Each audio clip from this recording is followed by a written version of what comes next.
The Monk in a Tibetan Monastery, a 5-chapter bedtime story. Chapter 1: Awakening in the Misty Mountains of Tibet. You wake slowly, gently, in the thin mountain air of the Tibetan plateau. The altitude here is 12,000 feet above the distant sea, and your breath comes soft and steady, like the rhythm of ancient prayers whispered through stone corridors. Your eyes open to the pale gray light of dawn, filtering through the small window of your cell. The window is carved from thick stone, hewn from the living rock of the mountainside itself. Through this opening, through ebb, you see the mist rolling across the valleys below, like silk scarves floating on invisible currents of wind. The air is crisp, so crisp it seems to sing in your lungs. Each breath you take is pure and clean, carrying with it the scent of juniper bushes that cling to the rocky slopes. Juniper, the sacred tree, whose smoke carries prayers to the heavens when burned in the temple braziers. You lie still for a moment, feeling the weight of the yak wool blanket that covers you. This blanket was woven by the nomads who live in the valleys below, the Changpa people who tend their herds across the vast grasslands. The wool is thick and warm, dyed with colors drawn from the earth, deep browns and soft grays, like the stones of the monastery walls. Your sleeping mat is woven from barley straw, barley that grows in the terraced fields carved into the mountainsides. The farmers work these fields in the brief summer months when the snow melts and the sun warms the earth just enough for the hardy mountain grains to take root and grow. The cell around you is simple, peaceful, exactly 7 paces long and 5 paces wide. The walls are made of stone blocks, each one carefully cut and fitted by the master builders who constructed this monastery 300 years ago. The stones were quarried from the mountain itself, so the monastery seems to grow naturally from the living rock. Above your head, the ceiling is made of wooden beams. These beams were cut from blue pine trees, trees that grow in the protected valleys where the wind cannot reach them.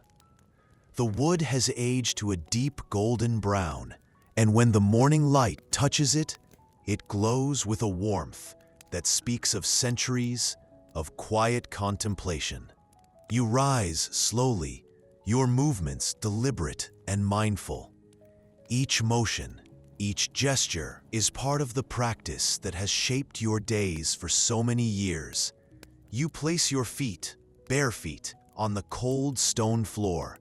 The stones have been worn smooth by generations of monks who have walked these same paths, breathed this same air, awakened to this same gentle light. The morning air flows into your lungs, carrying with it the distant sound of prayer flags fluttering in the wind. These flags, colored red and blue, and yellow and white and green, represent the 5 elements of the Buddhist cosmos: wind and fire, earth and water, and space itself, all dancing together in the mountain breeze. You move to the small basin in the corner of your cell. The water is cold, mountain water that flows from springs deep in the rock. You cup your hands and lift the water to your face. The cold awakens your skin, refreshes your spirit, prepares you for the day of contemplation ahead. As you wash, you can hear the soft sounds of the monastery awakening around you.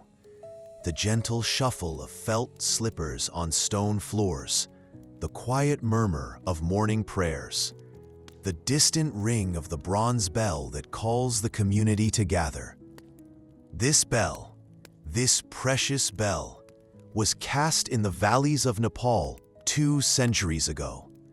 It was carried here, across impossible mountain passes, by pilgrims and traders who understood its sacred purpose. The bronze was made from copper mined in the hills of Tibet, mixed with tin that traveled the ancient trade routes from distant lands. The sound of the bell, deep and resonant, seems to emerge not just from the bronze itself, but from the very stones of the monastery. It reverberates through the corridors, through the meditation halls, through the library where sacred texts rest in perfect silence. You dress slowly, mindfully, in the maroon robes that mark your commitment to this life of contemplation. The fabric is wool, dyed with madder root that grows wild on the mountainsides. The color, deep and rich, speaks of the earth from which all life springs and to which all life returns. These robes have been worn by your community for 1,000 years. The style, the cut, the way they drape across your shoulders, all of this follows traditions passed down through generations of teachers and students. Each fold, each pleat has meaning, has purpose, has been perfected through centuries of practice. You wrap the outer robe, the chogyu, around your shoulders.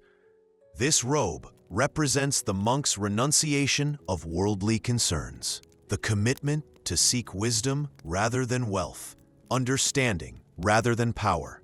The weight of it, settling on your shoulders, reminds you of the vows you have taken, the path you have chosen to walk. Around your waist, you tie the belt, a simple cord woven from yak hair. This belt, like everything else in your life, serves a practical purpose while carrying deeper meaning.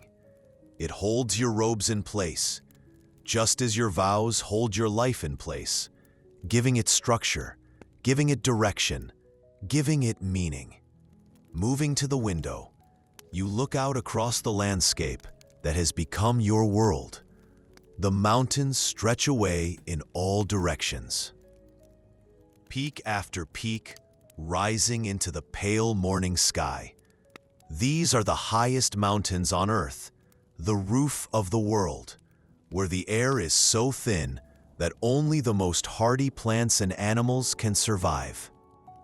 But here, in this harsh landscape, life finds a way.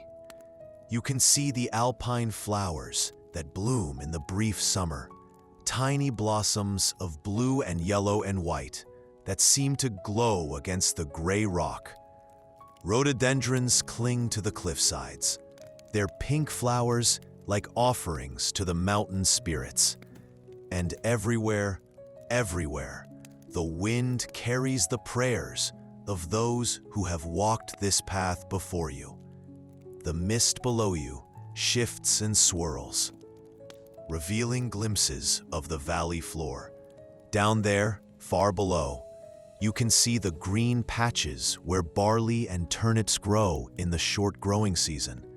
You can see the paths worn by yaks and sheep, the ancient trails that connect village to village, monastery to monastery, across this vast and timeless landscape. In the distance, another monastery perches on a neighboring peak. Its white walls gleam in the morning light.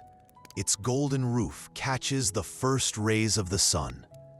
This is your sister monastery, where other monks follow the same rhythms, pursue the same wisdom, seek the same peace that you seek here among these eternal stones. A raven calls from somewhere high above, its voice echoing off the cliff faces. Ravens, the messengers of the mountain gods, fly higher than any other bird. They build their nests in cracks in the stone, raise their young on ledges that seem impossibly narrow, impossibly dangerous. Yet they thrive here, as you have learned to thrive here, finding strength in what seems like hardship, finding peace in what seems like emptiness. You breathe deeply, filling your lungs with the thin mountain air. Each breath, each moment of consciousness is a gift to be treasured. The Buddha taught that all life is impermanent, that everything changes, everything passes away. But here, in this moment, in this breath, in this gentle awakening, there is a peace that seems to touch the eternal. The monastery bell rings again, its voice rolling across the mountainside like distant thunder. This is the second bell, the call to morning meditation. Soon, you will join your brothers in the Great Hall, sitting together in silence, breathing together, seeking together the wisdom that lies beyond words, beyond thoughts, beyond the restless movement of the everyday mind. But for now, you stand at your window, watching the mist lift from the valleys, feeling the cool air on your face, listening to the prayer flags whisper in the wind. This moment, this simple moment of standing and breathing and being, is itself a form of meditation, a way of touching the peace that underlies all things. The light grows stronger, minute by minute, degree by degree. The sun, hidden still behind the eastern peaks, sends its rays across the sky, painting the mountains in shades of gold and rose and pale purple. This is the light that has awakened monks in this place for hundreds of years, the same light that will awaken monks here for hundreds of years to come. You are part of this continuity, this chain of wisdom and compassion that stretches back through time. The monks who built this monastery, the masters who taught here, the students who learned here, all of them are present in this moment, in this breath, in this gentle awakening to another day of practice and contemplation. A small bird, a snow finch, lands on your windowsill. Its feathers are brown and gray, perfectly suited to blend with the mountain stone. It looks at you for a moment, its tiny black eye bright with intelligence, then flies away, disappearing into the vast blue sky. Even this small creature, living at the edge of the possible, teaches you something about persistence, about finding joy in harsh places, about the endless creativity of life itself. The mist continues to lift, revealing more of the landscape below. You can see the prayer wheels that line the path leading up to the monastery. Bronze cylinders inscribed with sacred mantras. Pilgrims who climb the mountain path, gasping in the thin air, stop to spin these wheels, sending their prayers out into the world with each revolution. The wheels turn even in the wind, even when no human hand touches them, their prayers constant, ceaseless. Like the turning of the earth itself, your stomach makes a small sound, a gentle reminder that your body has needs, has requirements that must be met if you are to continue on this path of spiritual development. The morning meal will be simple: barley porridge, flavored with butter from the monastery's yaks, tea made from leaves that traveled the ancient routes from the valleys of China, perhaps a few dried apricots saved from the summer harvest. This food, simple as it is, represents the generosity of countless beings: the farmers who grew the barley, the nomads who tend the yaks, the traders who carry tea across mountain passes, the sun and rain that make all growth possible. All of these have contributed to your sustenance. Each meal, each bite, each sip is an opportunity to practice gratitude, to remember your connection to all life. You turn away from the window, moving slowly across the stone floor. Each step, each footfall is mindful, deliberate. The Buddhist path teaches that enlightenment can be found in the smallest actions, the most ordinary moments. Walking, breathing, waking up, all of these are opportunities to practice presence, to cultivate awareness, to touch the peace that is always available, always here, always now. A corridor outside your cell is dim, lit only by the pale light that filters down from windows high above. Other monks are beginning to move through these corridors, their felt slippers silent on the stone floors, their robes rustling softly as they walk. No one speaks. The morning silence is too precious to break with unnecessary words. This silence, this quietness, is not empty. It is full of presence, full of awareness, full of the accumulated meditation of generations of practitioners. The walls themselves seem to hold this silence, to preserve it, to offer it to each new generation of monks who come here seeking wisdom, seeking peace, seeking an end to the restless wandering of the mind. You join the slow procession of monks moving toward the meditation hall. The corridor stretches ahead, its stone walls carved with images of the Buddha, of bodhisattvas, of the sacred symbols that represent the deepest truths of existence. These carvings were made by craftsmen who worked with infinite patience, chiseling each line, each curve, each detail, with the same mindfulness that you bring to your daily practice. The morning air moves through the monastery, carrying with it the scent of juniper incense, the faint sound of water trickling through stone channels, the distant hum of prayers being recited in languages that have remained unchanged for 1,000 years.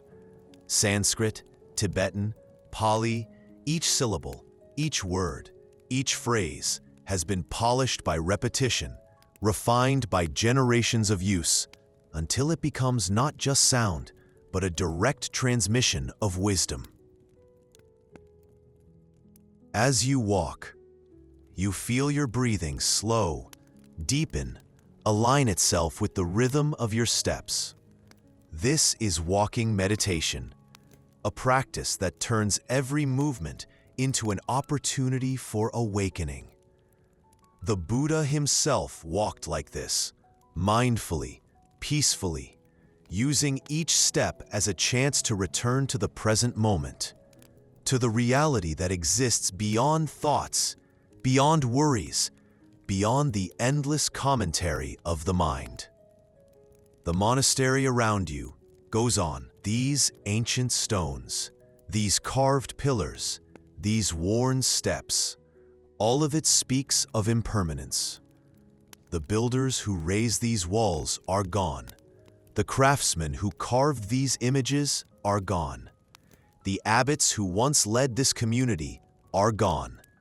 Yet something remains, something that cannot be built or carved or taught, something that each practitioner must discover within themselves. This something, this essence, this Buddha nature, is what you seek in your meditation, in your study, in your daily practice. It is closer than your breath, more intimate than your thoughts, more immediate than the stone beneath your feet. Yet it seems infinitely distant, infinitely subtle, infinitely elusive. The meditation hall looms ahead, its great doors already open to receive the morning community. Inside, you know, are the cushions arranged in perfect rows, the altar with its butter lamps flickering in the dim light, the great statue of the Buddha that has watched over countless hours of silent sitting, countless moments of struggle and breakthrough, countless small deaths of the ego and rebirths into wisdom. You pause at the threshold, feeling the weight of this moment, this transition from the ordinary consciousness of waking up and getting dressed to the extraordinary consciousness of formal meditation practice. This threshold, this doorway, is itself a teaching, a reminder that the spiritual path involves constant transitions, constant crossings, constant movements from one level of understanding to another. Behind you, the morning light continues to strengthen, touching the mountain peaks with gold, revealing the vast landscape of stone and sky that is your world. Ahead of you, the meditation hall waits in gentle darkness, offering silence, offering stillness, offering the possibility of touching something beyond the reaching of the grasping mind. You step forward, across the threshold, into the hall where your brothers are already gathering, already settling onto their cushions, already beginning the inward journey that is the heart of monastic life. Your day is beginning. Your practice is beginning. Your continued journey toward wisdom and compassion is beginning once again. The stones beneath your feet are worn smooth by generations of practitioners who have crossed this same threshold, sought this same wisdom, followed this same ancient path toward liberation. Their presence seems to support your steps, to encourage your practice, to remind you that you are not alone in this seeking, in this dedication, in this patient cultivation of understanding. Outside, the prayer flags continue to flutter in the mountain wind, their colors bright against the gray stone, their mantras carried on every breeze to all beings everywhere. Inside, the butter lamps flicker on the altar, their soft light creating pools of warmth in the cool morning air, their flames steady despite the subtle movements of air through the ancient halls. You find your cushion, your place in the community, your spot in the great mandala of practice that includes all seekers everywhere. You settle slowly, mindfully, letting your body find its natural balance, letting your breath find its natural rhythm, letting your mind find its natural stillness. The day has begun. The practice has begun. The eternal now has opened once again to receive your attention, your devotion, your patient willingness to sit quietly, to breathe gently, to let the wisdom that is always present reveal itself in its own time, in its own way, in its own perfect unfolding. Your eyelids grow heavy with the peace of this moment, this place, this ancient practice. The mountain air moves softly through the meditation hall, carrying with it the silence of 10,000 years, the prayers of countless generations, the promise of awakening that draws all seekers home. You settle deeper into your cushion, deeper into your breath, deeper into the timeless peace that is your true nature. The morning light grows brighter outside, but inside you drift into the perfect darkness of meditation, into the perfect stillness of the awakened heart, into the perfect peace.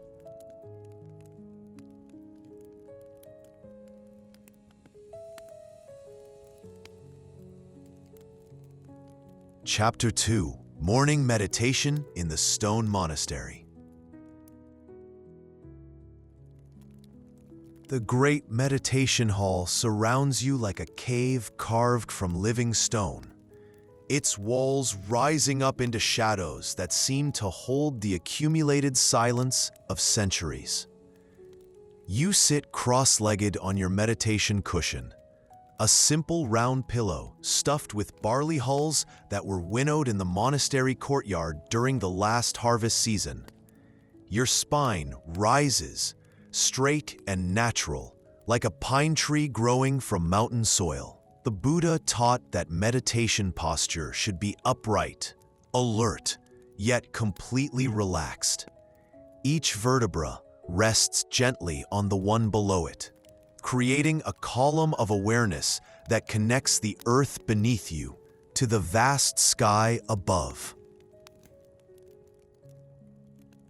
Around you, 47 other monks sit in similar posture, their maroon robes creating patterns of deep color against the gray stone floor. The hall was built to accommodate exactly 48 practitioners, a number considered sacred in the tantric traditions that have been preserved here for 800 years. The architecture itself supports meditation. The walls were constructed using a technique called dry stone masonry, where each stone is carefully fitted to its neighbors without the use of mortar. This method, developed over generations by Tibetan builders, creates walls that can flex and move with the freeze-thaw cycles of the high mountains, while maintaining perfect stability. Above your head, the ceiling rises in a series of arches, each one supporting the next, distributing the weight of the massive stone roof across the entire structure. These arches were inspired by Indian Buddhist architecture, adapted to the harsh conditions of the Tibetan plateau, refined through centuries of construction and reconstruction. The floor beneath you is made of slate, quarried from deposits high on the mountainside, where ancient seas once covered this land. Each piece of slate was carried down the mountain by hand, fitted into place by craftsmen whose fathers and grandfathers had worked on the same building. The surface has been worn smooth by the feet of countless monks, creating a patina that seems to glow with its own inner light. At the front of the hall, the altar rises in 3 tiers, representing the 3 jewels of Buddhism: the Buddha, the Dharma, and the Sangha. The lowest tier holds 7 water bowls, made from brass that was hammered by craftsmen in the Kathmandu Valley. These bowls are filled each morning with water from the monastery's spring, offered in the ancient tradition of generosity and devotion.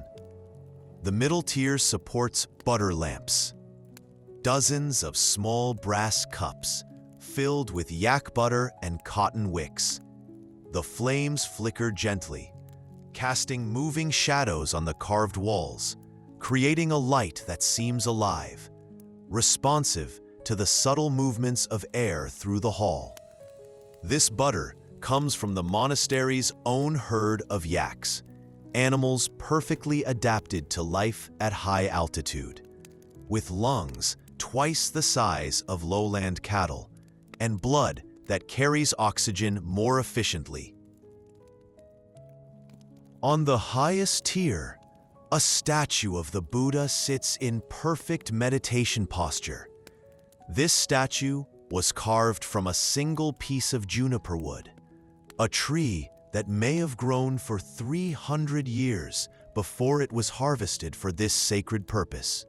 The face of the Buddha, serene and compassionate, gazes out over the community with eyes that seem to see beyond time, beyond space, beyond the small struggles of individual consciousness. The morning light filters down through high windows, creating pools of brightness that move slowly across the floor as the sun climbs above the eastern peaks.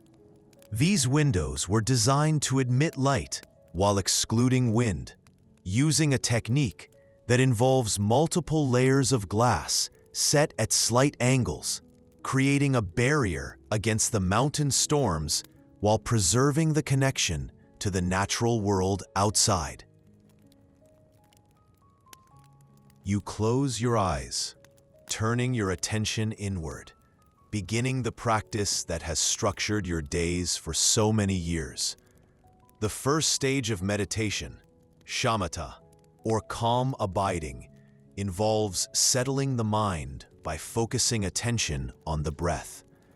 This is not about controlling the breath, but simply watching it, observing it, resting awareness in the natural rhythm of inhalation and exhalation. Each breath you take in this high-altitude environment contains less oxygen than breath at sea level, requiring your body to work more efficiently, your heart to beat more slowly, your metabolism to operate in a state of calm efficiency. The mountain air itself, thin and pure, supports the meditative state, requiring a natural slowing down, a natural turning inward. As you breathe, you become aware of the subtle sounds that fill the meditation hall. The soft movement of robes as other monks settle into their practice. The gentle hiss of butter lamps as they consume their fuel. The distant sound of wind moving through the prayer flags outside. These sounds, rather than disturbing meditation, become part of it, part of the rich texture of present moment awareness. The practice of mindfulness of breathing, anapanasati, was taught by the Buddha 2,500 years ago.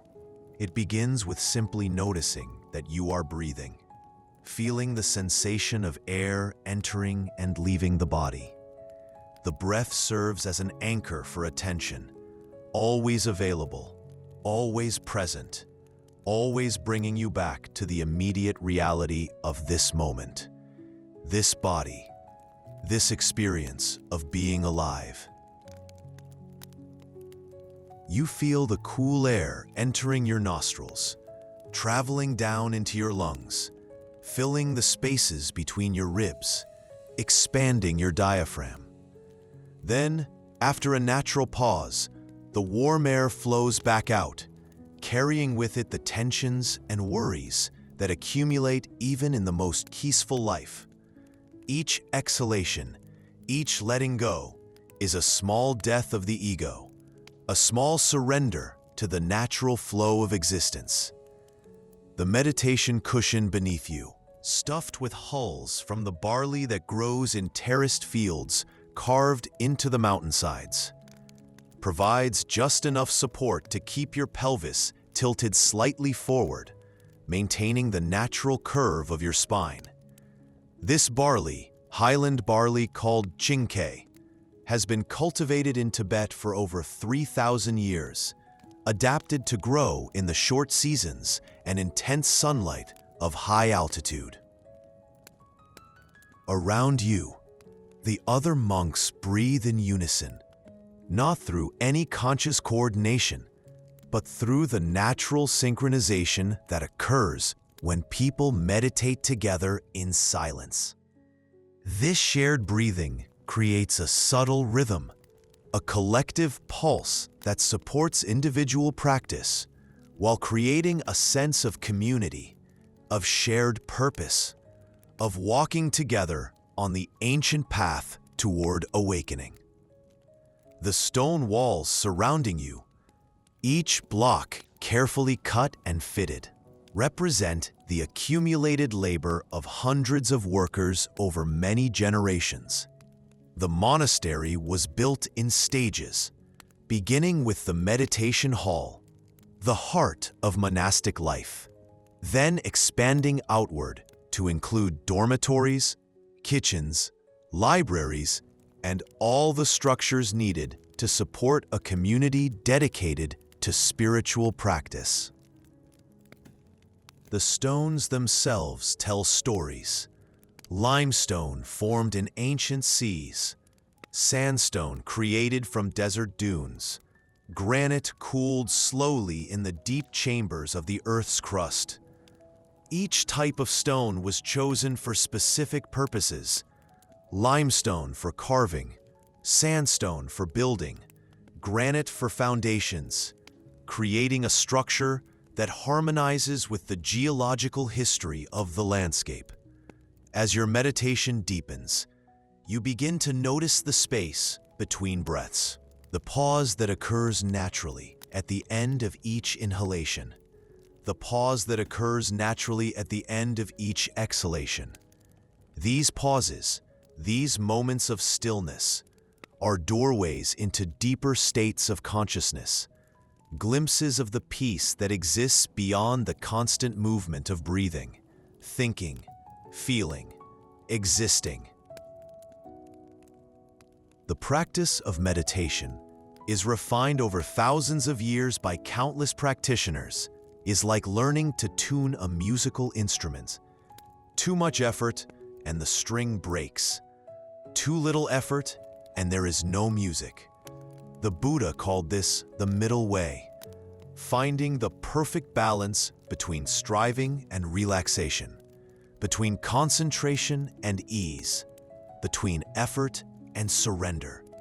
In the silence of the meditation hall, you can hear the subtle sounds of the monastery awakening around you. Water dripping in stone channels, the distant bleating of yaks in their enclosure, the soft shuffle of a kitchen monk beginning preparations for the morning meal. These sounds, far from disturbing the meditation, become part of its fabric, reminders that spiritual practice does not separate you from life, but deepens your connection to all existence. The tradition you practice here, Tibetan Buddhism, represents a unique synthesis of Indian Buddhist philosophy, Chinese meditation techniques, and the indigenous Bon practices of the Tibetan people. This synthesis occurred over many centuries as Buddhism gradually took root in the high mountains, adapting to the culture and conditions it found there, while preserving the essential teachings of awakening and compassion.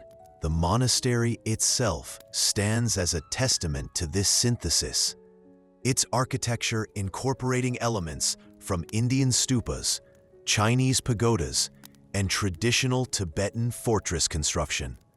The result is something uniquely Tibetan, perfectly adapted to its environment, capable of withstanding the extreme weather conditions of the high plateau, while providing the stability and beauty needed to support generations of spiritual practice. As you sit, you become aware of the weight of your body, the pull of gravity that connects you to the earth, to the mountain, to the planet itself. This awareness of weight, of groundedness, is part of the meditation practice, a reminder that enlightenment is not about escaping the physical world, but about finding the sacred within the ordinary, the eternal within the temporal, the infinite within the finite.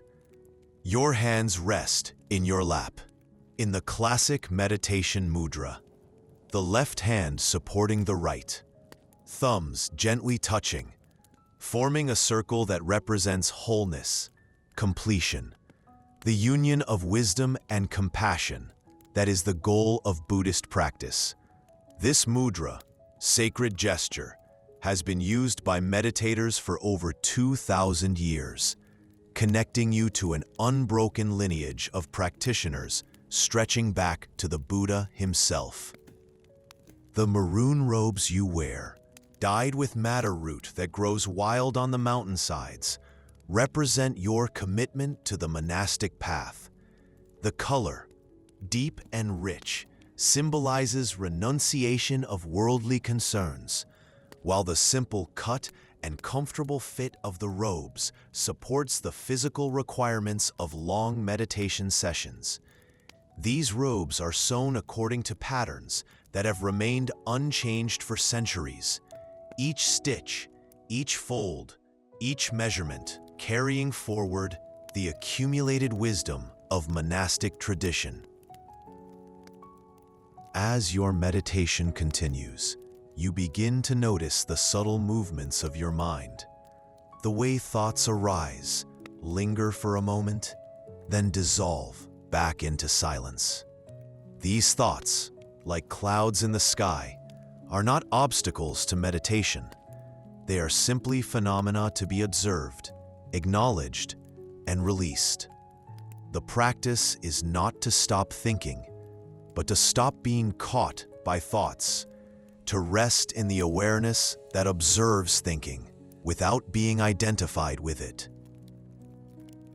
The breathing techniques you learned as a novice, pranayama, involve subtle manipulations of the breath to support different states of consciousness. But here, in morning meditation, the practice is simply to breathe naturally, to let the body find its own rhythm, to trust the wisdom of the nervous system, the heart, the lungs, all the systems that sustain life without any conscious intervention. Above you, carved into the stone ceiling, mandalas represent the sacred geometry underlying all existence. These intricate patterns, created by craftsmen who spent years learning to see the mathematical relationships that govern natural forms, serve as visual supports for meditation, reminders that the universe itself is organized according to principles of harmony, balance, and sacred proportion. The mandala directly above your seat, carved from the living rock of the ceiling, depicts the 42 peaceful deities of the Tibetan Book of the Dead. Each figure, each symbol, each relationship between symbols represents aspects of enlightened consciousness, the various ways that awakened awareness manifests in the world. These carvings serve as a kind of map, a guide to the territories of consciousness that meditation practice gradually reveals. As the morning progresses, the light filtering through the high windows gradually changes, becoming warmer, brighter, more golden as the sun climbs above the surrounding peaks. This changing light, rather than disturbing the meditation, becomes part of its flow, a reminder of the constant change that characterizes all phenomena. The impermanence that the Buddha identified as one of the fundamental characteristics of existence. The practice of meditation, moment by moment, breath by breath, gradually reveals the nature of mind itself, not the content of mind, the thoughts and feelings and sensations that come and go, but the awareness in which all these phenomena appear and disappear. This awareness, pure and unchanging, is what the tradition calls Buddha nature, the inherent capacity for awakening that exists within all beings. You feel your shoulders relaxing, your face softening, your entire body settling into a state of alert rest. This physical relaxation, far from making you sleepy, actually supports deeper states of awareness. When the body is completely at ease, the mind is free to explore subtler dimensions of consciousness, to touch the peace that exists beyond the constant activity of thinking and feeling and reacting. The silence in the meditation hall, profound and complete, is not empty silence, but pregnant silence, full of potential, full of presence, full of the accumulated meditation of all the practitioners who have sat here before you. This silence seems to have a quality, a texture, a density that supports your own practice, that holds you like a loving parent, that whispers encouragement without words.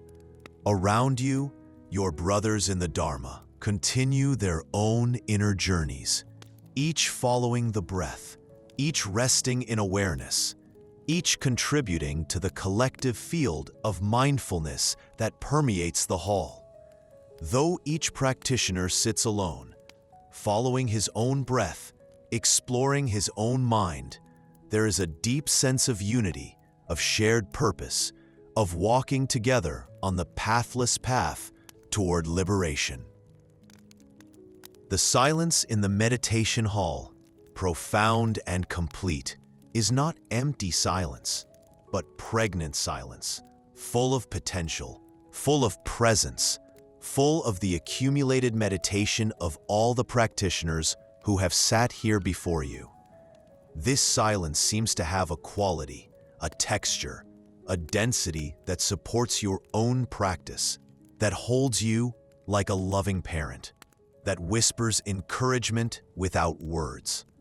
Around you, your brothers in the Dharma continue their own inner journeys, each following the breath, each resting in awareness, each contributing to the collective field of mindfulness that permeates the hall.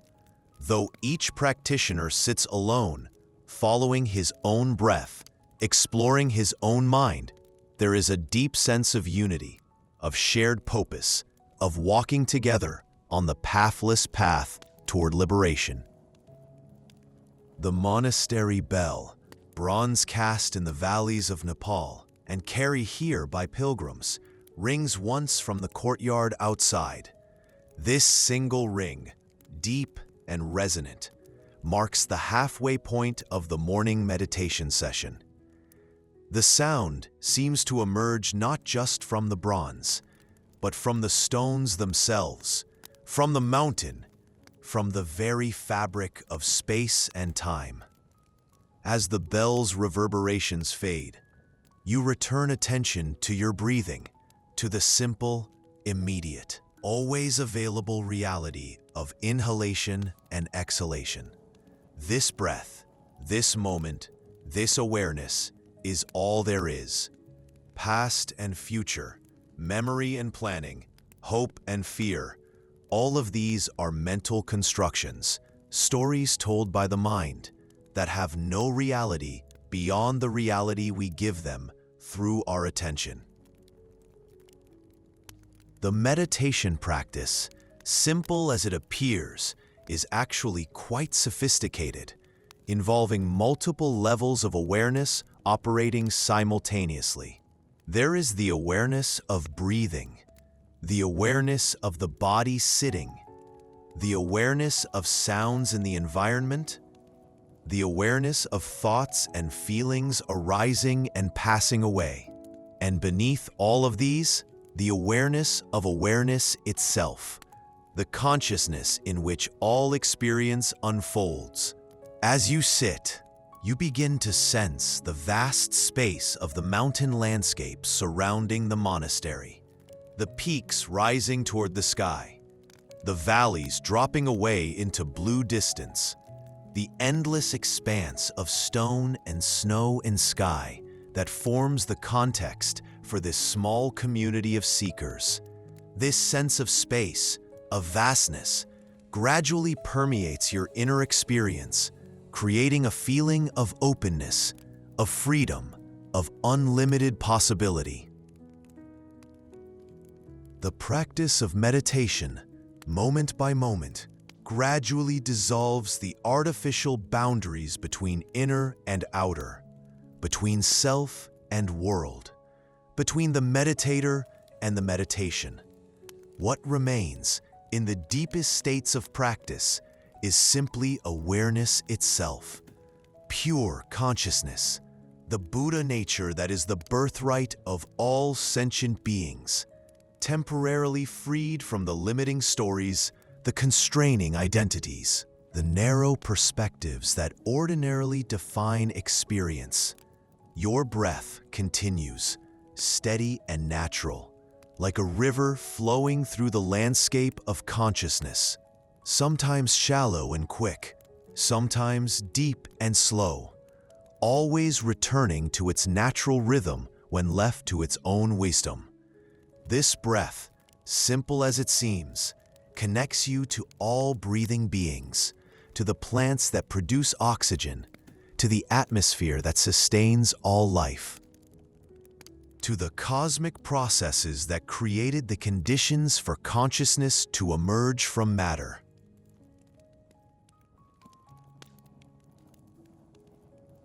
The morning meditation period, structured and formal, provides a foundation for the less formal awareness practice that continues throughout the day. Every activity in monastic life, eating, walking, working, studying, sleeping, becomes an opportunity to maintain mindfulness, to preserve the clarity and peace discovered in formal sitting practice, to live from the Buddha nature rather than from the ego's constant demands for security, pleasure, and control. As the session nears its end, you begin to sense the stirring of your meditation brothers around you. Small movements, subtle shifts in posture, the collective energy of the community preparing to return to the activities of daily life. Yet even this transition, this movement from formal meditation to activity, is part of the practice, an opportunity to maintain awareness, to carry the silence with you, to live from the peace that has no opposite. The butter lamps on the altar continue to flicker, their flames steady despite the subtle air movements in the great hall. These flames, fed by butter from the monastery's yaks, represent the light of awareness, the illumination that meditation gradually brings to all aspects of life. Like these flames, consciousness burns steadily, consuming the fuel of experience, transforming it into light, into warmth, into the energy needed for awakening.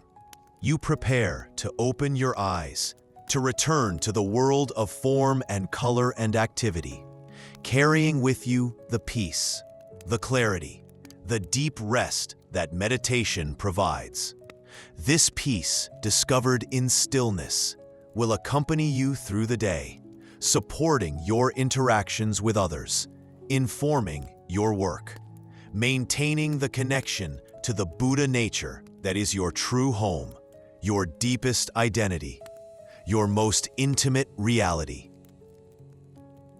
The stone walls around you, ancient and patient, hold the silence that has been cultivated here for centuries.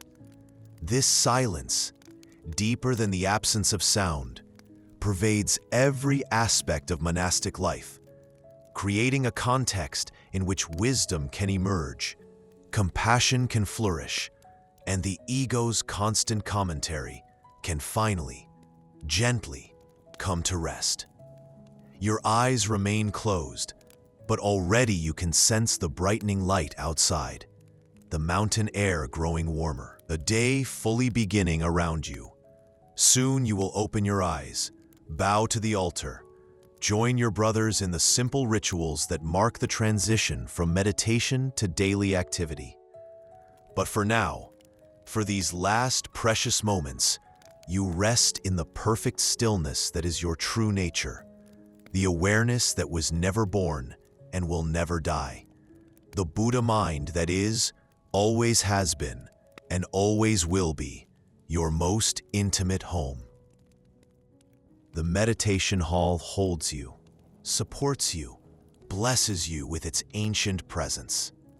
The stone floor beneath you, worn smooth by countless practitioners, connects you to the earth, to the mountain, to the geological processes that shaped this landscape over millions of years.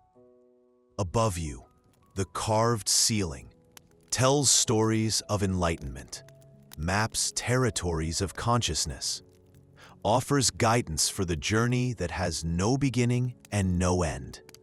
Your breathing slows, deepens, becomes almost imperceptible as you settle into the profound rest that is the fruit of meditation practice.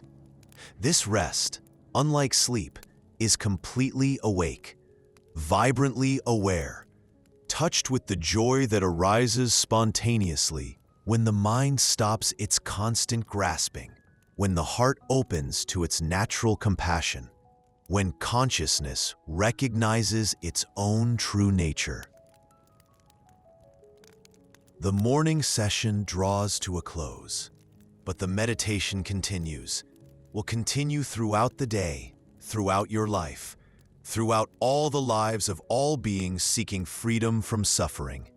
You are part of this great awakening, this collective movement toward wisdom and compassion, this ancient river flowing from the Buddha's enlightenment to the enlightenment of all sentient beings everywhere.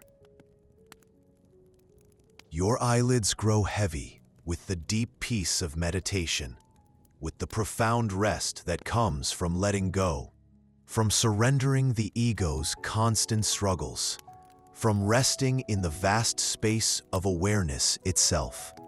The monastery wraps around you like a protective cocoon. The mountain air flows through your lungs like liquid silence, and you drift deeper into the timeless peace, deeper into the Buddha nature that is your truest home, into a rest so complete, so perfect, that it touches the eternal silence from which all sound emerges and to which all sound returns.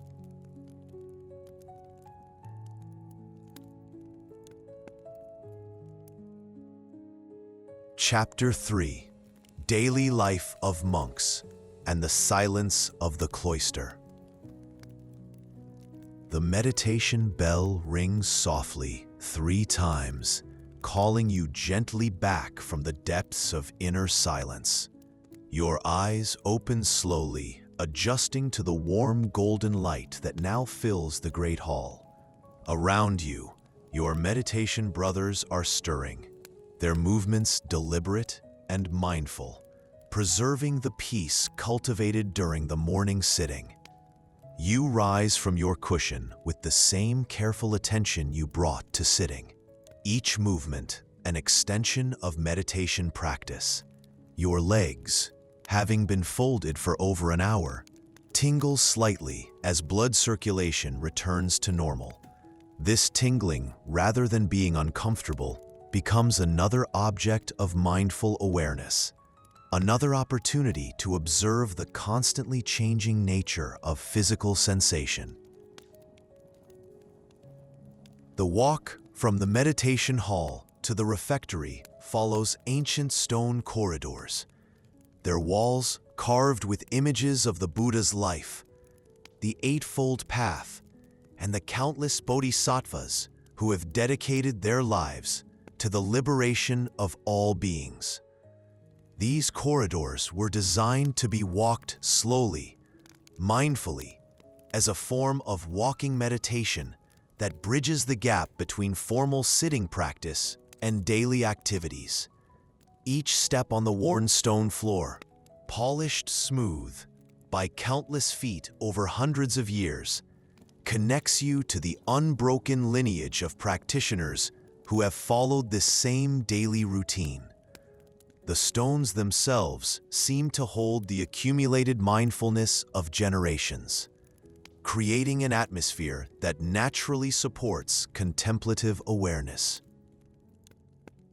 The refectory, the dining hall where the community gathers for meals, is a large room with windows facing east toward the snow-capped peaks that catch the morning light. The architecture follows the same principles as the meditation hall: massive stone walls, wooden beam ceilings, and proportions that create a sense of both intimacy and spaciousness. Long wooden tables, made from blue pine that grew in the protected valleys below the monastery, are arranged in parallel rows. Each table can seat 8 monks, and the entire community of 48 can dine together in comfortable silence. The wood has aged to a deep golden color, and the surface bears the gentle marks of centuries of use, each scratch and dent a testament to the countless meals shared in mindful community. You take your place at the table, sitting on a simple wooden bench that was carved by monks in the monastery's workshop. The work of creating furniture, like all activities in monastic life, is undertaken as a form of meditation. Each cut of the saw, each stroke of the plane, each fitting of joints, performed with complete attention and care. Before you on the table sits a wooden bowl, carved from a single piece of juniper wood by a master craftsman whose father and grandfather had practiced the same art. The bowl's interior surface, smooth and slightly darkened by years of use, bears the subtle grain patterns that make each piece unique. This bowl, like your meditation cushion, your robes, your sleeping mat, represents the simplicity that characterizes monastic life. The morning meal, like everything in the monastery, follows ancient traditions adapted to the harsh conditions of high-altitude living. The main dish is tsampa, roasted barley flour mixed with butter tea to form a nutritious paste that provides sustained energy for the demanding physical and mental work of monastic life. The barley used to make tsampa is grown in terraced fields carved into the mountainsides, fields that represent generations of back-breaking labor, transforming steep, rocky slopes into productive agricultural land. This barley, a highland variety called king, has been cultivated in Tibet for over 3,000 years, gradually adapted through selective breeding to thrive in the short growing seasons and intense solar radiation of high altitude. The preparation of tsampa, like all food preparation in the monastery, is undertaken with ceremonial attention. The barley is first roasted in large iron pans, stirred constantly to achieve even browning, until it develops a rich, nutty flavor and releases its distinctive aroma. This roasted barley is then ground using stone querns, massive circular stones that were quarried from the mountainside and carefully shaped to create perfectly matched grinding surfaces. The grinding process, performed by monks assigned to kitchen duty, becomes a form of meditation. The repetitive circular motions, the steady rhythm, the gradual transformation of grain into flour, all undertaken with complete mindfulness. The sound of stone grinding stone, deep and rhythmic, becomes a kind of mantra, connecting the work of food preparation to the larger rhythms of monastic practice. Butter tea, pocha, accompanies every meal, providing essential calories and nutrients needed to survive in the harsh mountain environment. This tea begins with brick tea, compressed leaves that traveled ancient trade routes from the tea gardens of China, carried by yak caravans across some of the most challenging terrain on Earth. The preparation of butter tea requires skill and patience developed over years of practice. The tea bricks are first boiled with water in large copper pots, creating a strong, dark brew. This tea is then churned with yak butter, salt, and sometimes roasted barley flour, using a wooden churn that transforms the mixture into a rich, creamy beverage that provides both hydration and essential fats. The yak butter used in the tea comes from the monastery's own herd, animals perfectly adapted to life at extreme altitude. Yaks, with their massive lungs, thick coats, and efficient metabolisms, can thrive in conditions that would quickly kill lowland cattle. Their milk, richer in fat and protein than cow's milk, is churned into butter using traditional wooden churns operated by hand.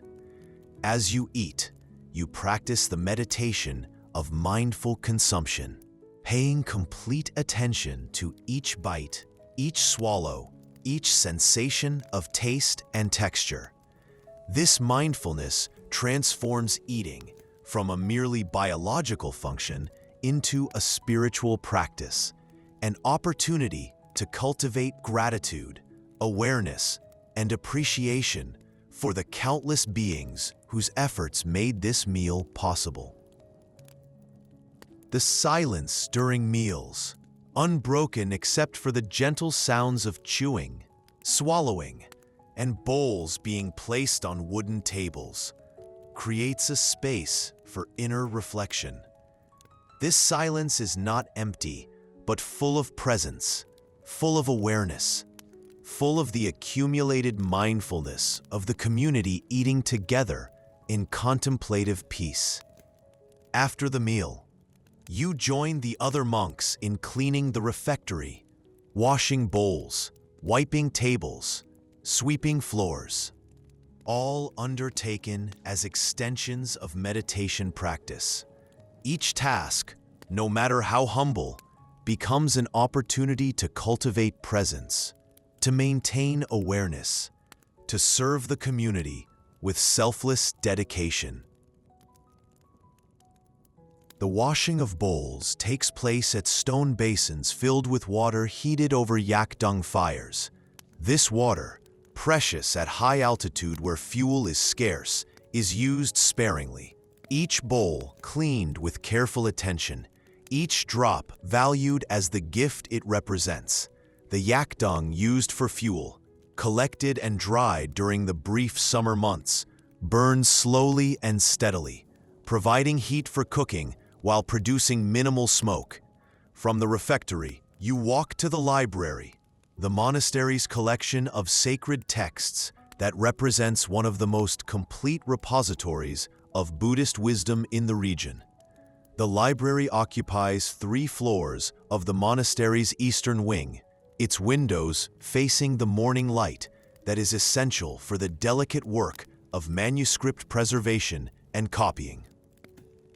The library's entrance is guarded by carved stone lions, their faces fierce yet compassionate, representing the protective power of wisdom that destroys ignorance while nurturing understanding. These lions, carved by master sculptors 3 centuries ago, seem alive despite their stone nature. Their eyes alert, their muscles tensed, their presence a reminder that the preservation of wisdom requires constant vigilance. Inside, the library rises in multiple levels, connected by wooden staircases worn smooth by the feet of countless scholars. The walls are lined with wooden shelves, each one custom-built to house specific collections, their dimensions calculated to accommodate the traditional formats of Tibetan texts. These shelves, constructed without nails, using traditional joinery techniques, expand and contract with the extreme temperature variations of the high mountains while maintaining perfect stability. The manuscripts themselves, thousands of them, represent the accumulated wisdom of over a millennium of Buddhist scholarship. Many are written on paper made from the bark of daphne shrubs that grow in the protected valleys below the monastery. Paper that is both durable and resistant to insects, capable of preserving text for centuries when properly cared for. Other texts are written on palm leaf manuscripts, imported at great expense from the lowlands of India, where the Buddhist tradition first developed. These leaves, prepared according to techniques that have remained unchanged for over 2,000 years, provide writing surfaces that can last for centuries when kept in the dry mountain air. The most precious texts, The rarest and most sacred manuscripts are written on vellum made from the hide of highland sheep, animals whose wool provides clothing and whose meat provides sustenance for the mountain communities. The preparation of vellum, a process that takes months, involves soaking, scraping, stretching, and treating the hide until it becomes a smooth, durable writing surface of exceptional quality. You settle at a wooden reading desk, positioned to catch the morning light streaming through the library's eastern windows. The desk, carved from a single piece of walnut wood, bears the gentle depressions worn by countless elbows, the smooth patches polished by countless hands, the accumulated patina of generations of scholars who have studied at this same spot. The text before you is a copy of the Vinaya, the monastic code that governs every aspect of life in the monastery. This particular manuscript, copied by hand over 2 centuries ago, contains not just the rules themselves, but extensive commentaries, explanations, and practical applications developed by generations of abbots and teachers. The calligraphy, executed in the classical Uchen script, represents hundreds of hours of careful work by a monk scribe whose entire life was dedicated to the preservation and transmission of Buddhist wisdom. Each letter, each stroke, each spacing between words follows precise standards that have been maintained for over 1,000 years. Reading in the library requires a particular kind of attention, different from the concentrated focus of meditation, different from the practical awareness of daily work. This is the attention of study, of intellectual investigation, of using the mind as a tool for understanding the deepest truths of existence.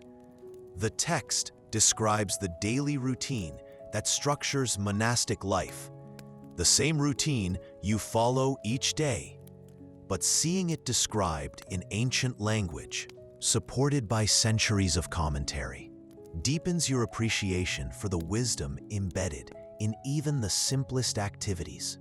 Waking, eating, working, studying, sleeping, all of these become opportunities for spiritual development when undertaken with proper understanding and motivation.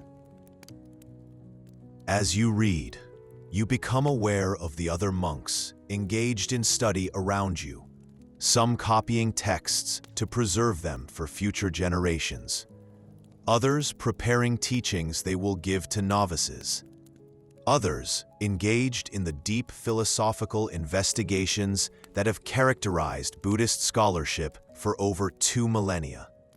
The copying of texts, a practice that predates printing by many centuries, requires extraordinary patience and precision.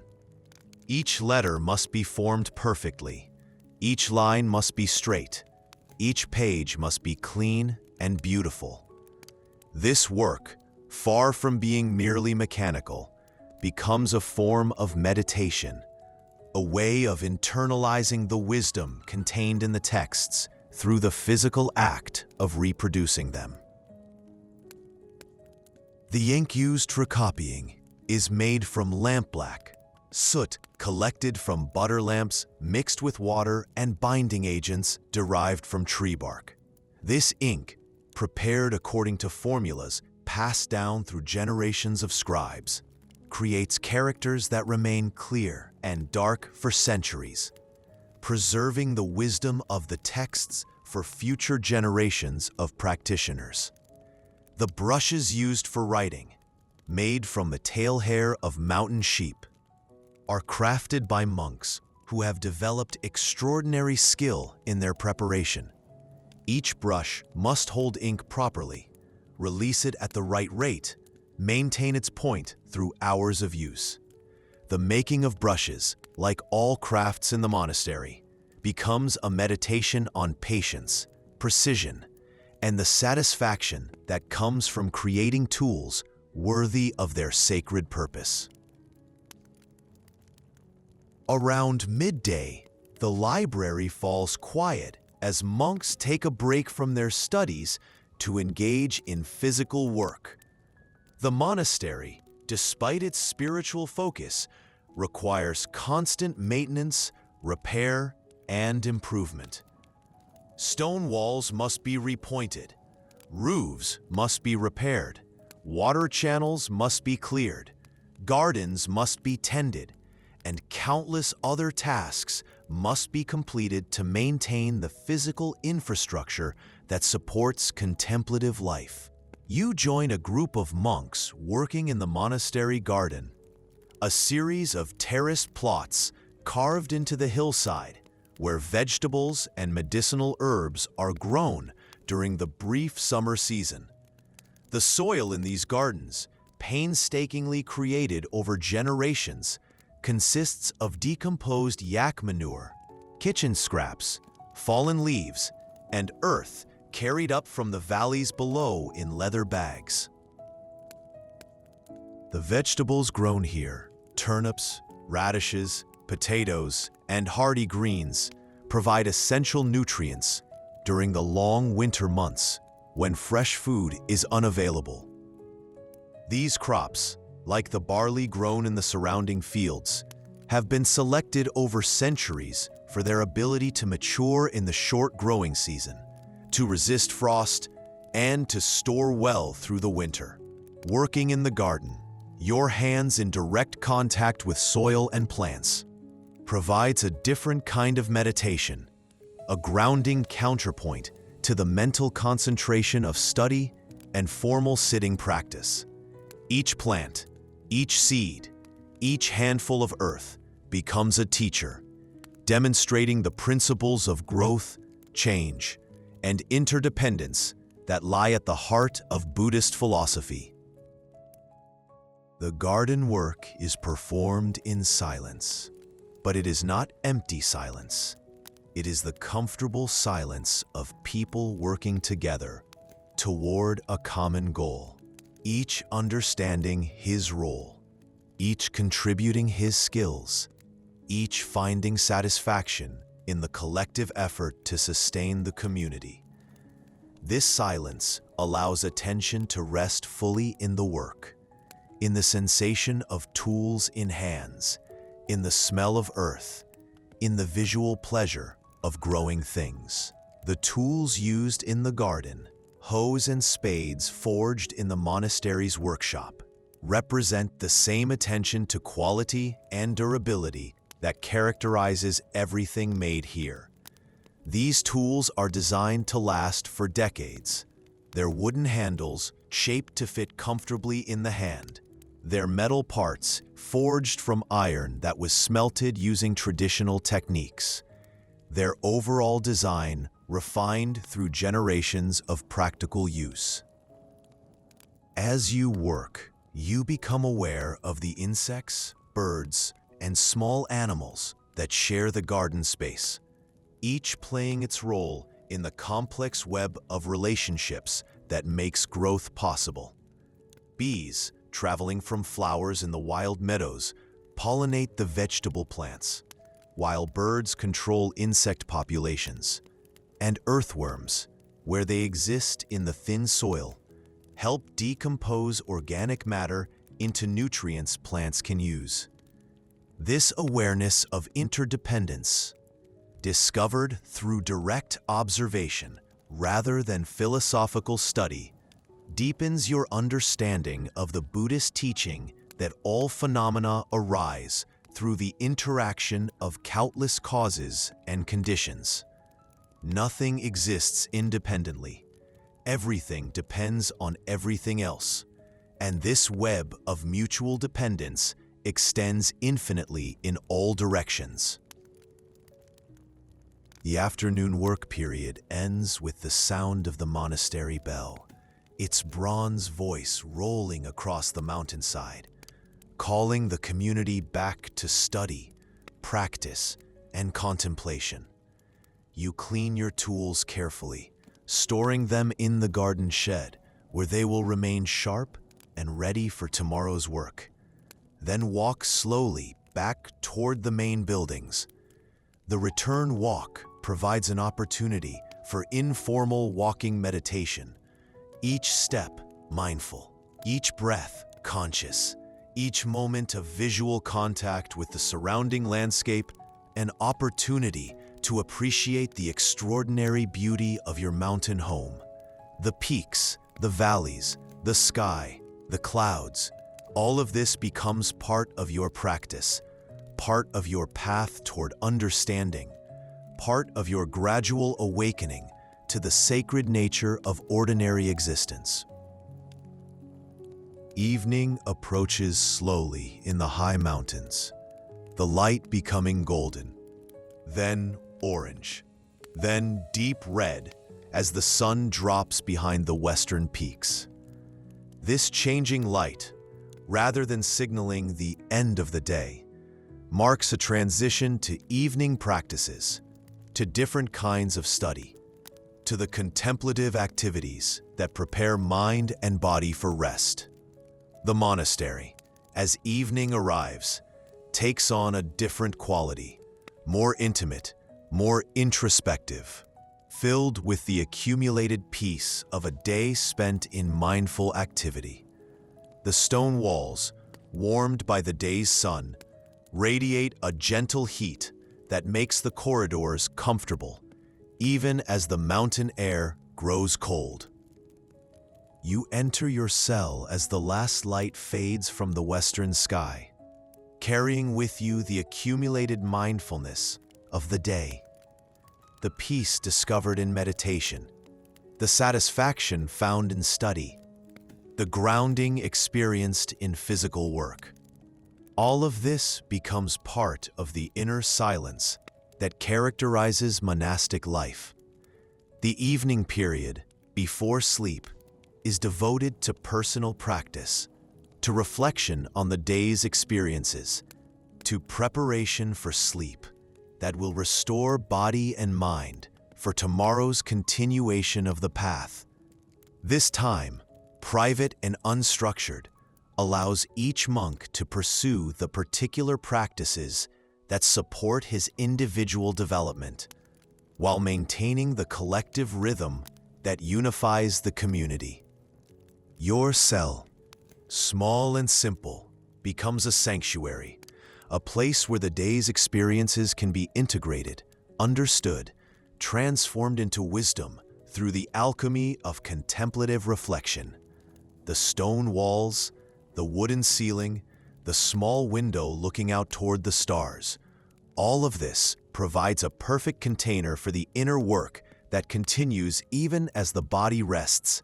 As you prepare for sleep, you feel the deep satisfaction that comes from a day lived mindfully, fully engaged, completely present to each moment, each task, each breath.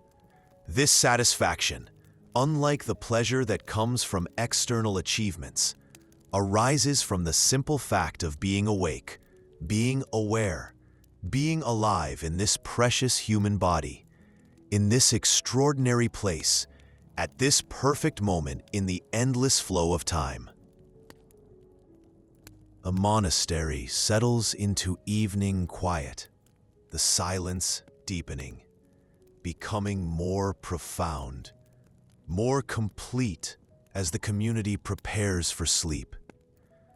This silence, cultivated throughout the day, preserved through mindful activity, becomes the foundation for rest that will restore and renew, preparing you for tomorrow's continuation of the ancient path toward awakening.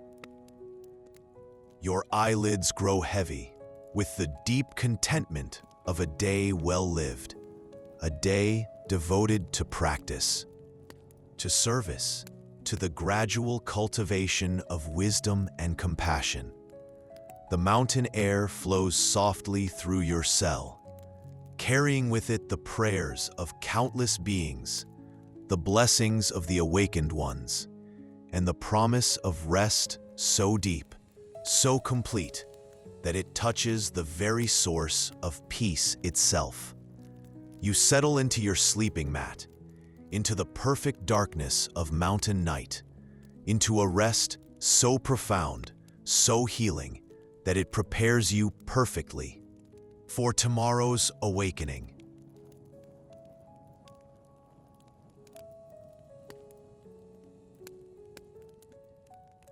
Chapter 4. Writing Sacred Texts with Ink and Handmade Paper. You wake before dawn, as you do each morning, but today carries special significance. This is the day you begin copying the Lotus Sutra, one of the most sacred texts in the Buddhist canon, a manuscript that will take 3 months of careful work to complete. The honor of this task, entrusted to only the most skilled scribes, fills you with both gratitude and reverence. Your cell is still dark, but you can sense the approaching dawn in the subtle changes of temperature, the first stirrings of wind, the barely perceptible lightening of the eastern sky. You rise slowly, mindfully, beginning the day with the same careful attention you will bring to every brushstroke, every character, every line of sacred text. The ablutions this morning take on special significance. You wash your hands with extra care, using soap made from yak milk and ash from juniper wood, ensuring that every trace of ordinary activity is cleansed away. Your hands, the instruments through which sacred wisdom will be transmitted, deserve this special attention, this ritual preparation for their holy work. You dress in your cleanest robes, the ones reserved for special ceremonies and important tasks. These robes, dyed with the finest madder root and sewn with threads spun from the softest yak wool, represent your respect for the text you will copy, your understanding that the physical act of writing sacred words requires both outer and inner purity. The walk to the scriptorium, the monastery's writing workshop, takes you through corridors still dim with pre-dawn darkness. But even in this darkness, you can feel the accumulated presence of centuries of scribes who have walked this same path, carried this same sense of sacred responsibility, approached this same profound work with reverence and skill. The scriptorium occupies the southeastern corner of the monastery. Positioned to catch the first light of dawn and to receive the steady, even illumination that continues throughout the morning.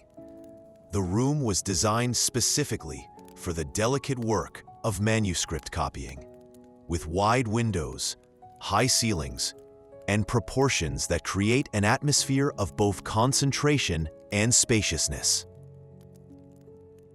As you enter the scriptorium, you bow respectfully to the altar that occupies the room's eastern wall.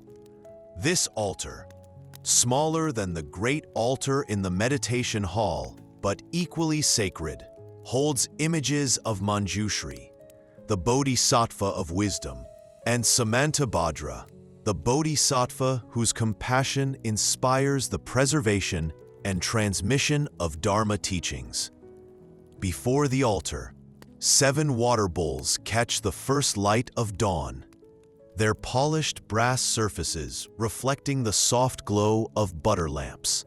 These offerings, renewed each morning by the most senior scribe, represent the dedication of merit from all copying work, the understanding that this sacred activity benefits not just individual practitioners, but all sentient beings throughout space and time.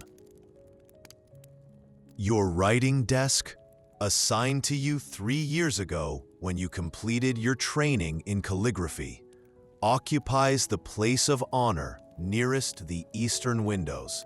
This desk, carved from a single piece of aged walnut wood, has been your daily workplace for countless hours of practice, copying shorter texts, perfecting the hand that will now undertake the copying of the Lotus Sutra. The surface of the desk, worn smooth by constant use, bears the gentle depressions created by countless hours of writing, the accumulated patina of generations of scribes who have worked at this same spot.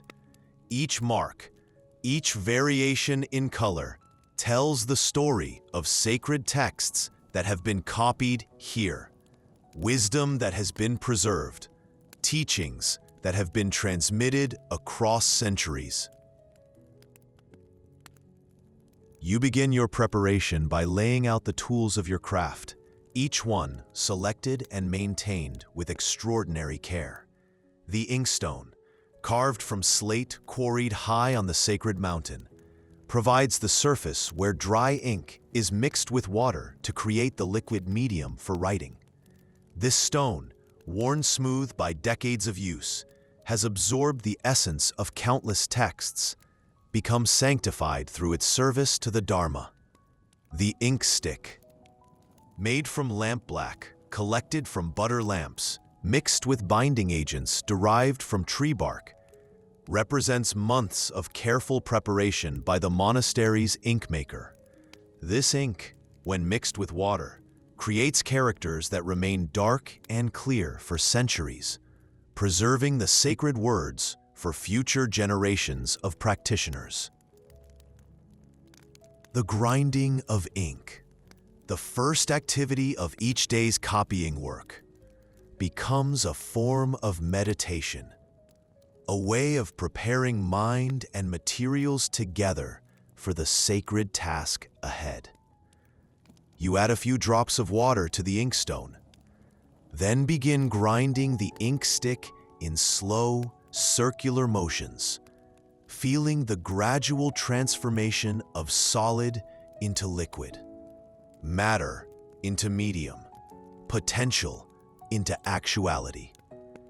The rhythm of grinding, circular and steady, aligns with the rhythm of your breathing, creating a meditative state that will support the concentrated attention required for accurate copying. The sound of stone against stone, soft and rhythmic, becomes a kind of mantra, connecting you to the ancient traditions of scholarship and preservation that you now carry forward.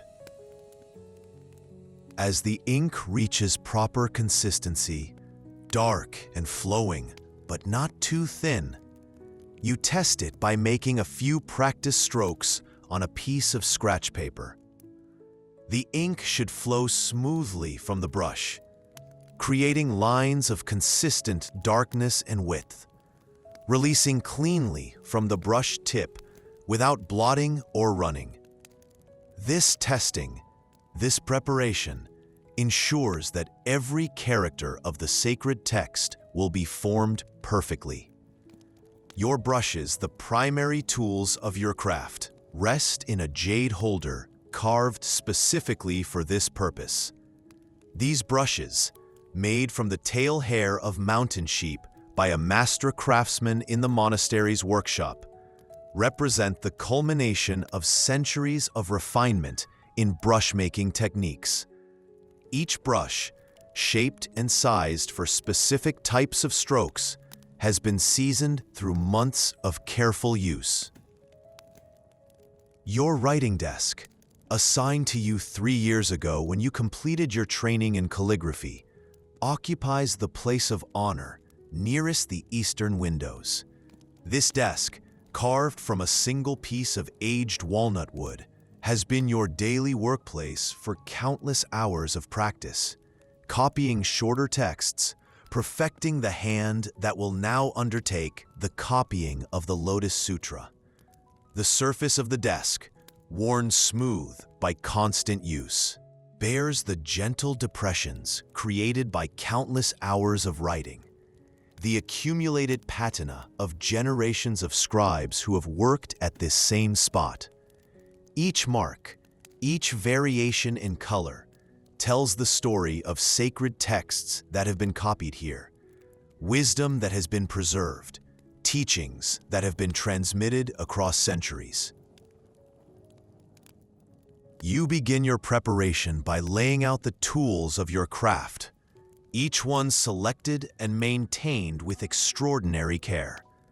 The inkstone, carved from slate quarried high on the sacred mountain, provides the surface where dry ink is mixed with water to create the liquid medium for writing. This stone, worn smooth by decades of use, has absorbed the essence of countless texts, becomes sanctified through its service to the Dharma. The inkstick, made from lampblack collected from butter lamps, mixed with binding agents derived from tree bark, represents months of careful preparation by the monastery's ink maker. This ink, when mixed with water, creates characters that remain dark and clear for centuries, preserving the sacred words for future generations of practitioners. The grinding of ink, the first activity of each day's copying work, becomes a form of meditation, a way of preparing mind and materials together for the sacred task ahead. You add a few drops of water to the inkstone, then begin grinding the inkstick in slow, circular motions, feeling the gradual transformation of solid into liquid, matter into medium, potential into actuality. The rhythm of grinding, circular and steady, aligns with the rhythm of your breathing, creating a meditative state that will support the concentrated attention required for accurate copying. The sound of stone against stone, soft and rhythmic, becomes a kind of mantra, connecting you to the ancient traditions of scholarship and preservation that you now carry forward. As the ink reaches proper consistency, dark and flowing but not too thin, you test it by making a few practice strokes on a piece of scratch paper.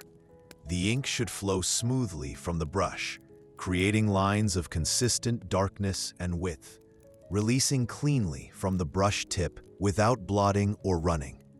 This testing, this preparation ensures that every character of the sacred text will be formed perfectly. Your brushes, the primary tools of your craft, rest in a jade holder carved specifically for this purpose. These brushes, made from the tail hair of mountain sheep by a master craftsman in the monastery's workshop, represent the culmination of centuries of refinement in brush-making techniques. Each brush, shaped and sized for specific types of strokes, has been seasoned through months of careful use.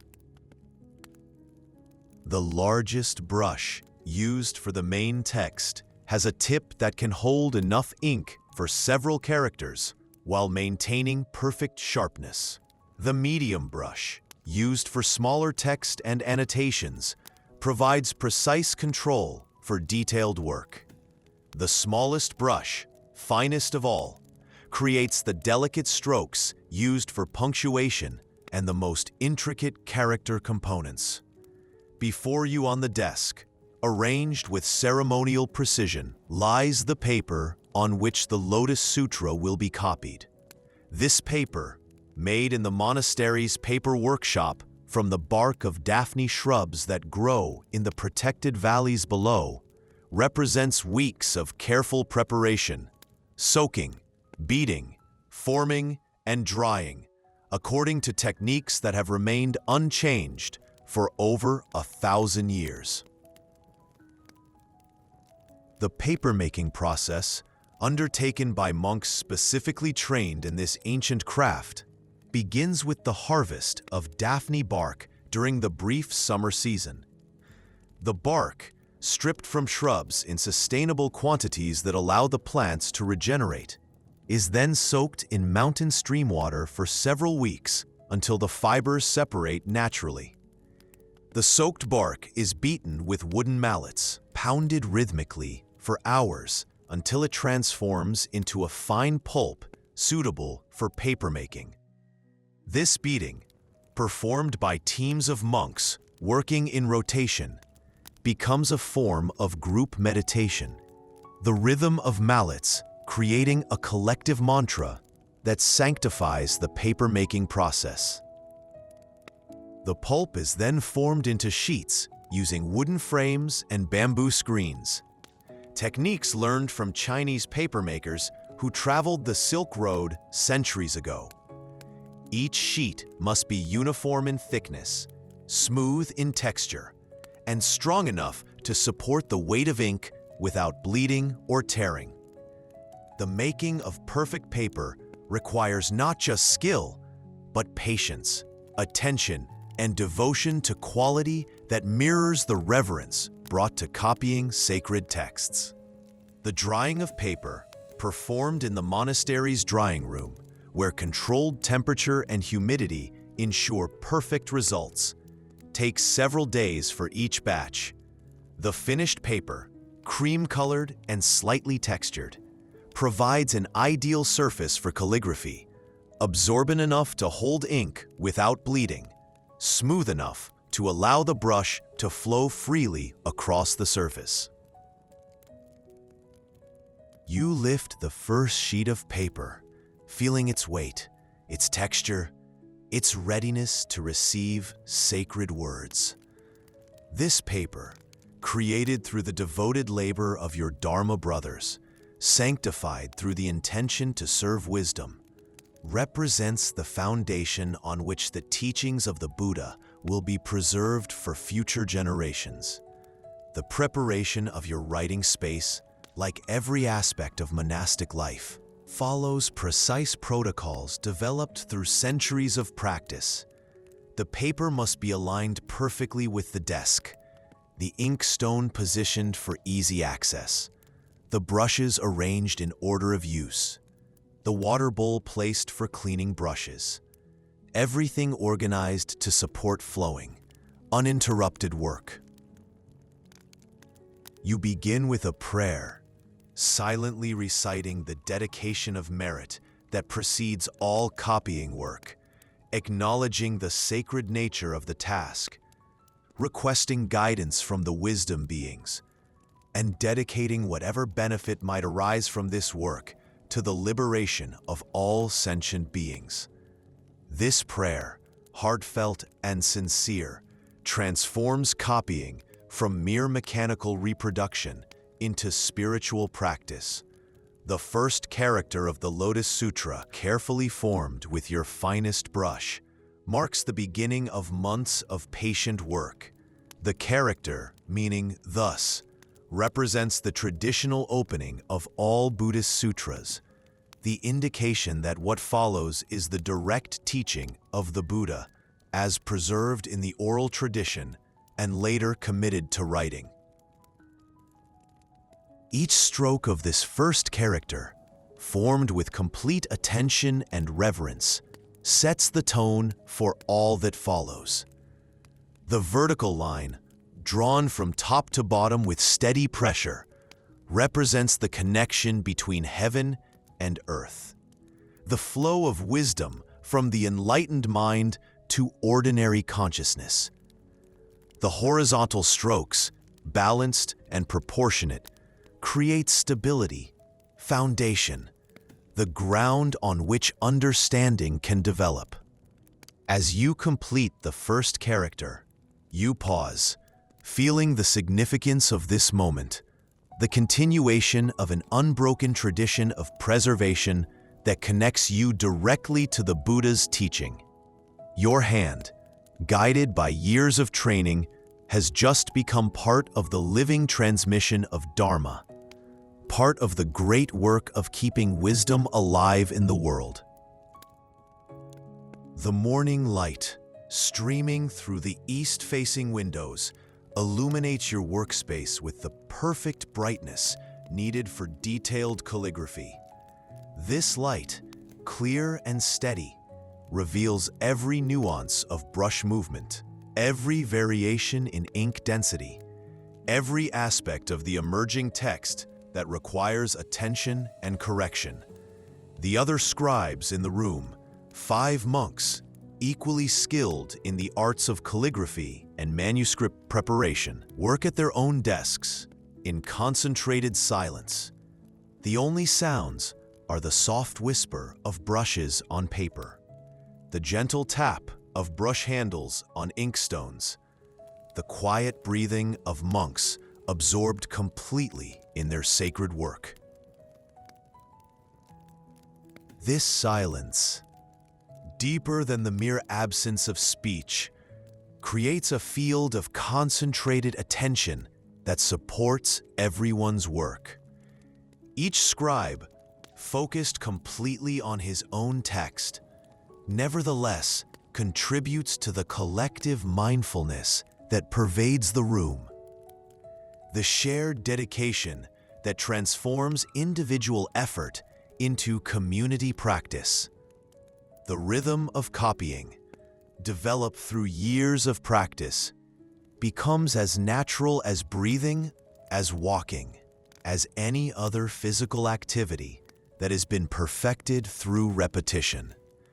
Brush to ink, ink to paper, characters forming, lines completing, pages filling. All of this flows with a smoothness that speaks of complete integration between mind, hand, and sacred purpose.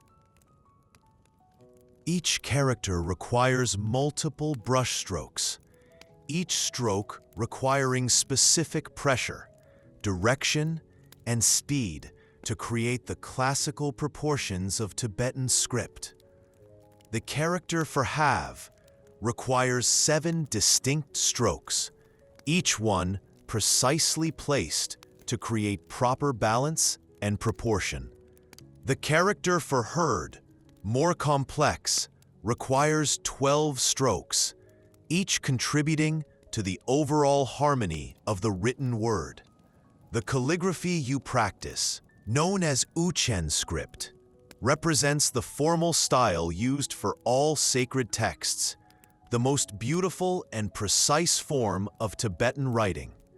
This script, developed in the 7th century when Buddhism was first established in Tibet, combines influences from Indian Devanagari writing with indigenous Tibetan aesthetic sensibilities, creating a unique visual language perfectly suited to preserving Dharma teachings.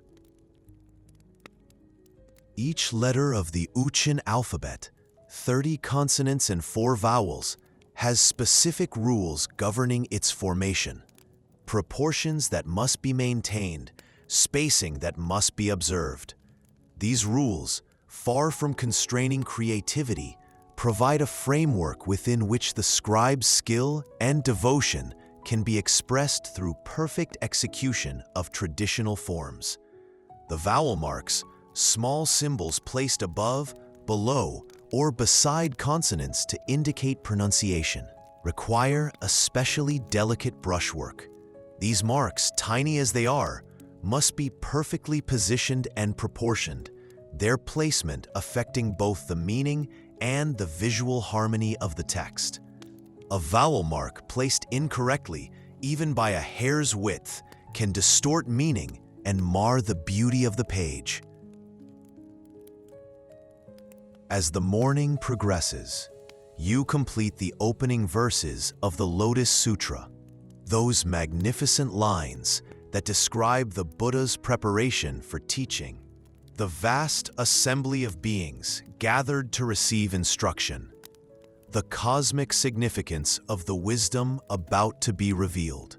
Each word, each phrase, each sentence carries weight beyond its literal meaning, pointing toward truths that can only be fully understood through direct realization.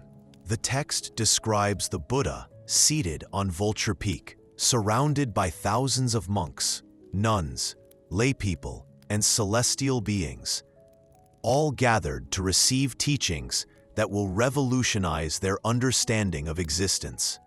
This scene, vividly described in the sutra, seems to come alive under your brush.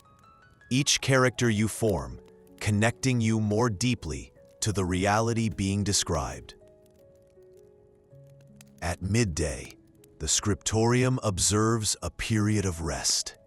Time for the scribes to rest their hands, refresh their eyes, and return to the work with renewed concentration.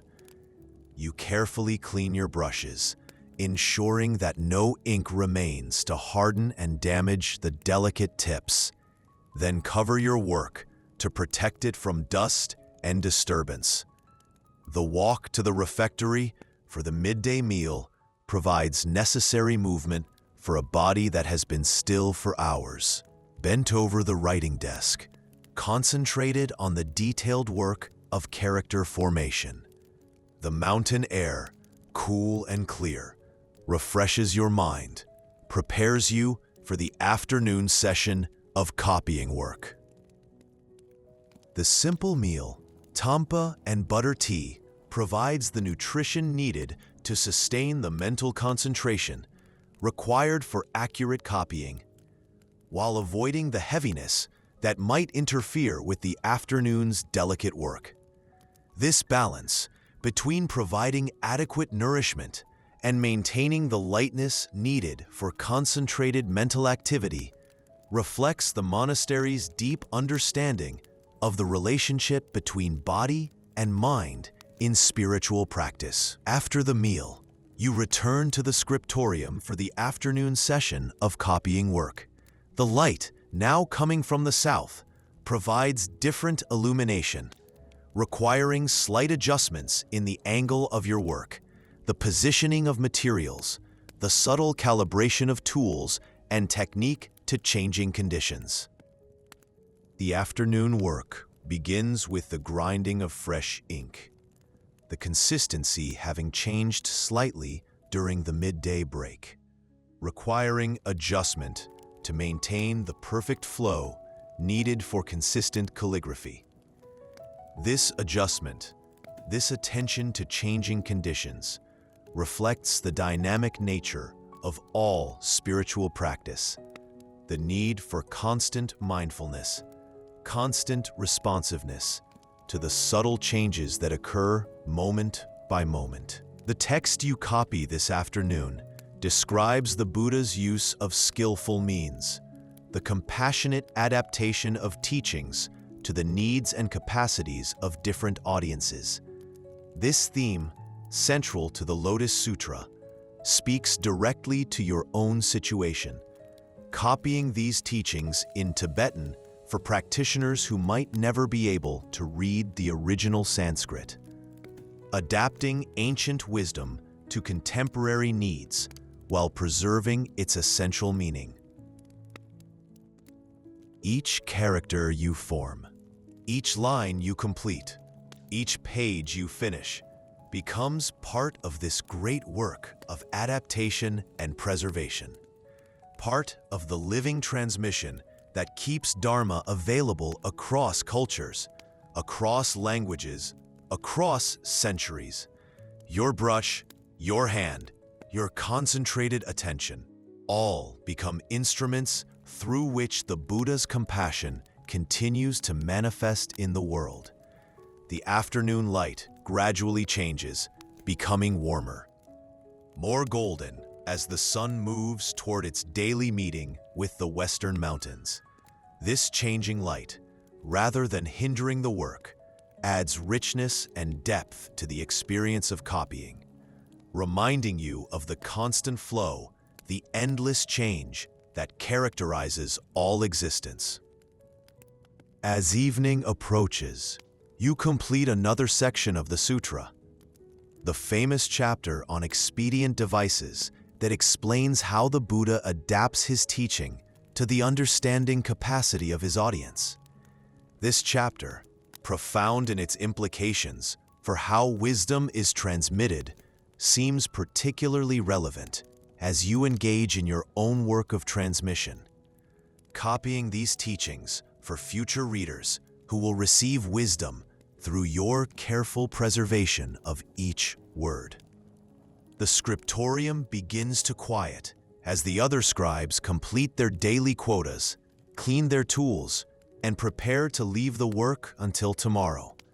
But you continue a little longer, absorbed in the rhythm of copying, reluctant to break the flow of concentration that has carried you through this first day of working on the Lotus Sutra. The final characters of the day, formed in the warm golden light of late afternoon, seem to glow on the page, as if the ink itself has absorbed some of the light, some of the sacred energy of the work being performed. These characters, like all the others you will form over the coming months, represent far more than marks on paper. They are tangible manifestations of compassion, practical expressions of the Bodhisattva vow to preserve wisdom for the benefit of all beings. As you finally lay down your brush, clean your tools, and cover your work, you feel the deep satisfaction that comes from a day devoted to sacred purpose, from hours spent in concentrated service to the Dharma, from the gradual accumulation of merit that comes from preserving wisdom. The walk back to your cell carries with you the accumulated peace of a day spent in sacred work, the quiet joy that arises from perfect concentration, the sense of connection to the vast lineage of scribes and scholars who have dedicated their lives to preserving the Buddha's teachings. Your hands, slightly stained with ink, bear witness to honest work, to devotion expressed through patient skill, to the understanding that enlightenment is achieved not through dramatic gestures, but through countless small acts of mindful dedication. The evening air flows through the monastery corridors, carrying with it the scent of juniper incense from the evening prayers, the distant sound of monks chanting in the meditation hall, the peaceful energy that accumulates when a community devotes itself completely to spiritual practice. This energy, subtle but profound, seems to support every activity, every breath, every moment of awareness in this sacred place.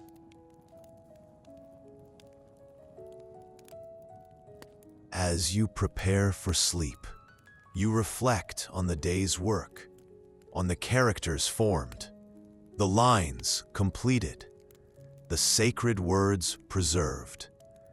Each brushstroke, each completed character, each finished page represents a small victory over impermanence, a tiny contribution to the great work of keeping wisdom alive in an ever-changing world.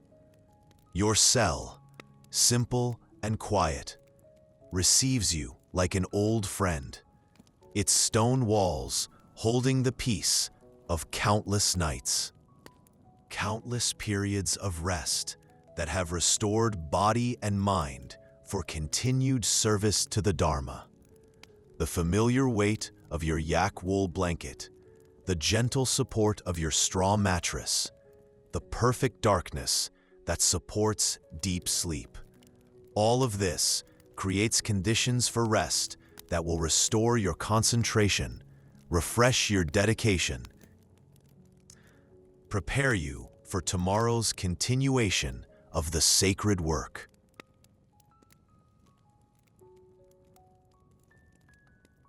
The monastery settles into evening quiet, the silence deepening as the last activities of the day come to completion.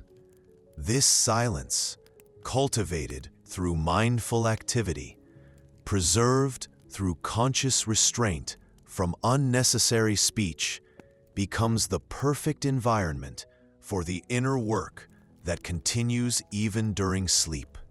The unconscious processing, integration, and understanding that occurs when the conscious mind finally rests.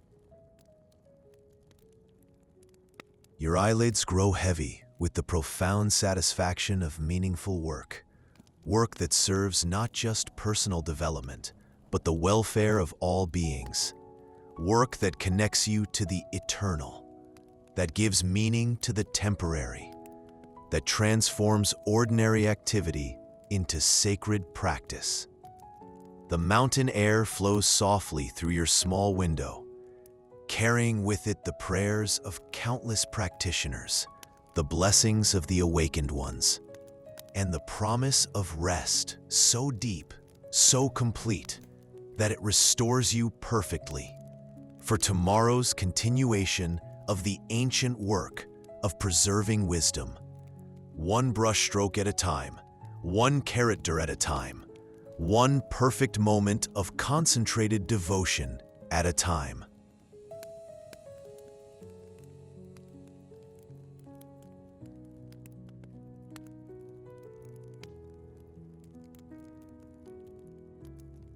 Chapter 5. Evening Prayers by the Oil Lamps. The day's work is complete. The afternoon light has faded to gentle gold, and the great bell of the monastery rings 7 times, calling the community to evening prayers. You rise from your writing desk, place your brushes in their jade holder, and cover the day's work with a silk cloth, protecting the still drying ink from dust and disturbance. The walk from the scriptorium to the prayer hall follows ancient stone corridors, their walls carved with mantras that seem to whisper blessings as you pass. These corridors, designed by masters who understood the relationship between architecture and consciousness, create a gradual transition from the concentrated focus of individual work to the expanded awareness of community worship. Each step on the worn stone floor, polished smooth by generations of monks making this sane journey, connects you to the unbroken stream of evening prayers that have risen from this place for 8 centuries. The stones themselves seem to hold the accumulated devotion, the countless hours of worship, the deep peace that comes from regular communion with the sacred. The prayer hall, larger than the meditation hall, but with similar proportions, opens before you like a cave of light and shadow. Butter lamps, hundreds of them, flicker on terraced altars that rise toward the ceiling like golden stairs. The light from these lamps, warm and alive, creates an atmosphere that seems to breathe, to pulse with the rhythm of community devotion.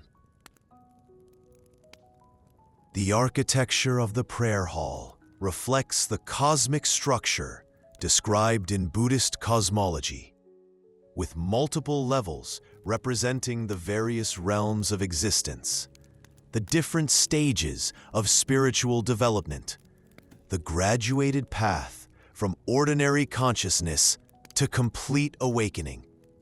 Each level of the altar, each arrangement of offerings, each placement of sacred images follows precise symbolic relationships developed through centuries of tantric practice.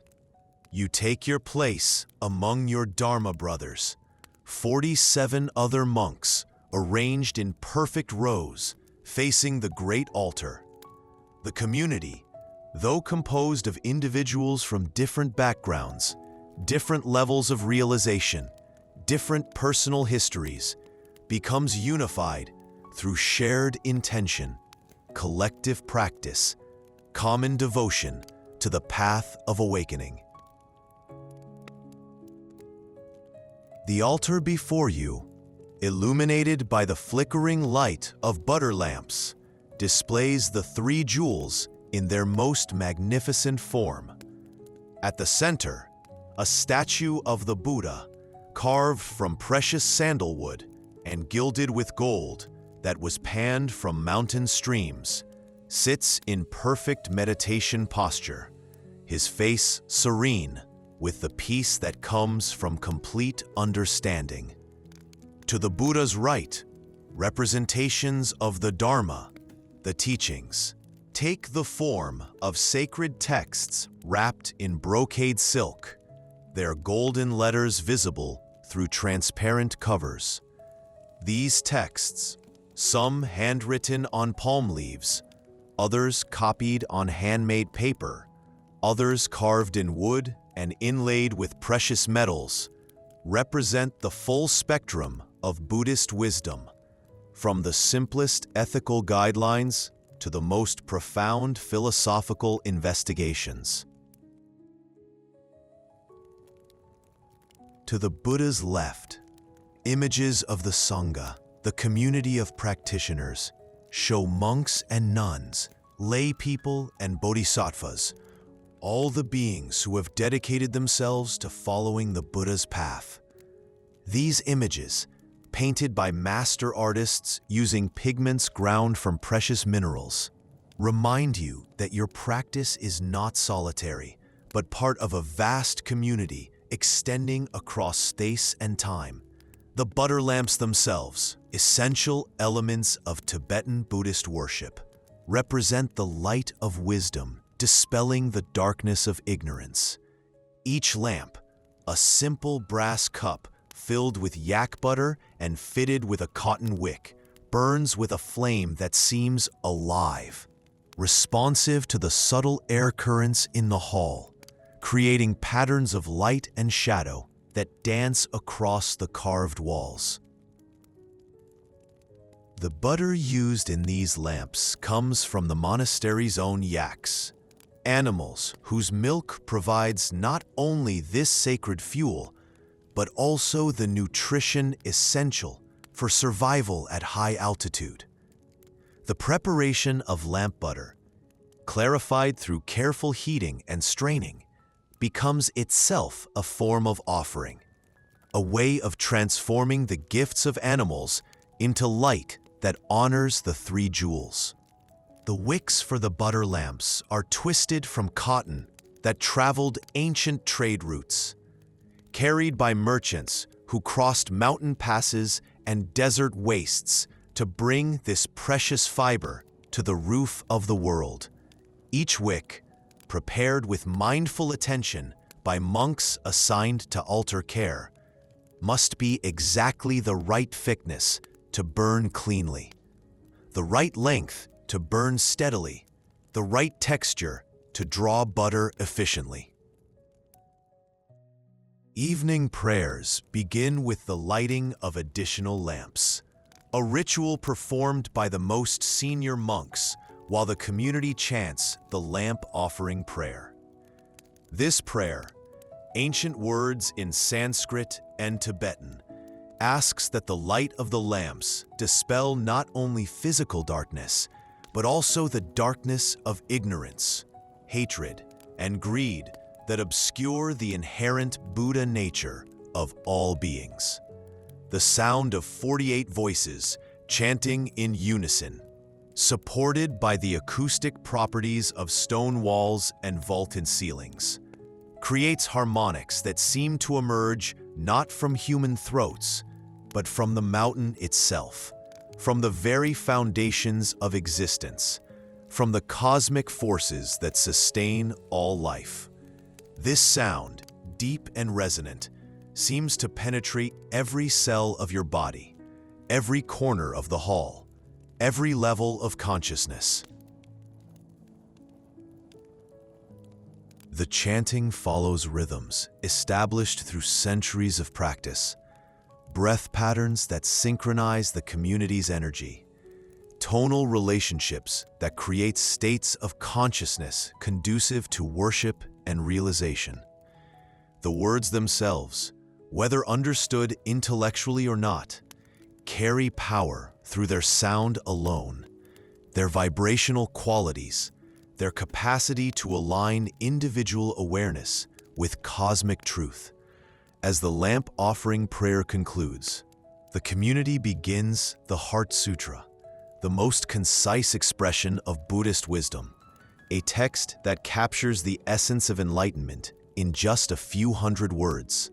This sutra, chanted daily in monasteries throughout the Buddhist world, creates a connection between your evening practice and the simultaneous prayers of thousands of other practitioners. The words of the Heart Sutra: form is emptiness, emptiness is form, point toward the ultimate truth that underlies all Buddhist teaching, the understanding that phenomena have no fixed, independent existence, but arise through the interaction of causes and conditions, existing interdependently, impermanently, without the solid reality attributed to them by ordinary perception. Chanting these words, night after night, year after year, gradually transforms understanding, not through intellectual comprehension alone, but through the deep conditioning that occurs when profound truths are repeated in states of heightened awareness. The chanting itself becomes a form of meditation, a way of using sound to penetrate beyond conceptual thinking, to touch the direct realization that the words attempt to describe. The butter lamps continue to flicker as the chanting proceeds, their flames seeming to dance in harmony with the rhythm of the prayers, creating visual mandalas that shift and change, disappear and reform, demonstrating through their movement the impermanent nature of all phenomena, the constant flow of arising and dissolving that characterizes existence at every level. Following the Heart Sutra, the community chants the dedication of merit, the prayer that transforms all spiritual practice from personal achievement into universal benefit, offering whatever positive energy has been created through prayer, meditation, study, and ethical conduct, for the welfare of all sentient beings throughout space and time. This dedication, far from diminishing the benefit of practice, actually multiplies it infinitely, because the merit generated through selfless motivation becomes inexhaustible, capable of benefiting unlimited numbers of beings across unlimited spans of time. The mathematics of compassion, unlike ordinary arithmetic, operates according to principles where giving increases rather than diminishes what one possesses. The evening prayers continue with specific practices suited to the season, the day, the particular needs of the community. Tonight, as autumn deepens and winter approaches, the prayers include requests for protection during the harsh months ahead, for the health of the community, for sufficient food and fuel to sustain practice through the long period of isolation that winter brings to the high mountains. These practical requests, far from representing attachment to material concerns, express the understanding that spiritual practice requires certain minimal conditions, that the body must be sustained, the community protected, the physical infrastructure maintained, if the work of preservation and transmission is to continue. The prayers acknowledge interdependence, the relationship between material and spiritual welfare, the need for balance between transcendent realization and practical wisdom. The altar decorations, renewed each evening by monks assigned to this sacred duty, include offerings that represent every aspect of experience transformed into worship. Water offerings, 7 bowls filled with mountain spring water, represent the pure mind free from the turbulence of attachment and aversion. Flower offerings, hardy blooms that survive at high altitude, represent beauty, offered without grasping, appreciation without possessiveness. Incense offerings, juniper smoke rising in fragrant spirals, carry prayers to the celestial realms while purifying the air of the prayer hall.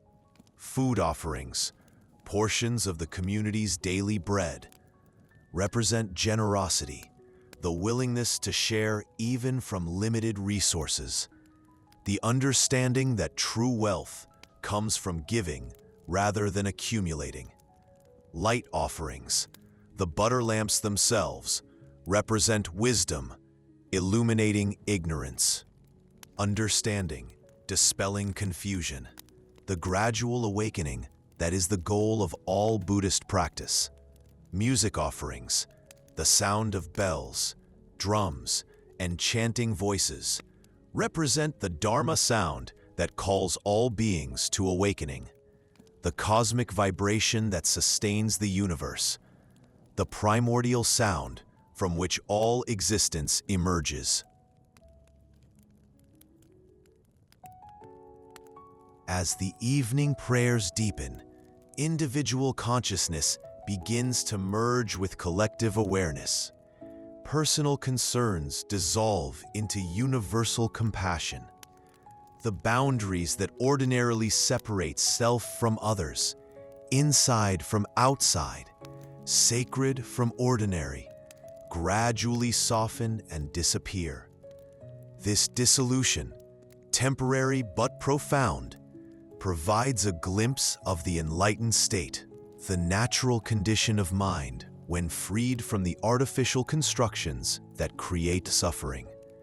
The breathing of the community, synchronized through shared chanting, creates a collective rhythm that supports deeper states of consciousness. Each inhalation, each exhalation becomes not just personal, but communal, a shared participation in the life force that animates all beings, the cosmic breath that sustains the universe, the primordial energy from which all existence emerges and to which it returns. The stone walls surrounding the prayer hall, carved with images of the 1,000 Buddhas, seem to come alive in the flickering lamplight, the carved figures appearing to breathe, to move, to participate in the evening worship. These Buddhas, representing the infinite potential for awakening that exists within every sentient being, serve as reminders that the goal of practice is not some distant achievement, but the recognition of what is already present, already perfect, already free. The carved ceiling above, a mandala representing the enlightened universe, seems to rotate slowly in the dancing light, its intricate patterns revealing new relationships, new meanings, new depths of symbolic significance. This mandala, created by craftsmen who spent decades perfecting their understanding of sacred geometry, serves as a visual support for meditation, a map of consciousness, a guide to the territories of awakening.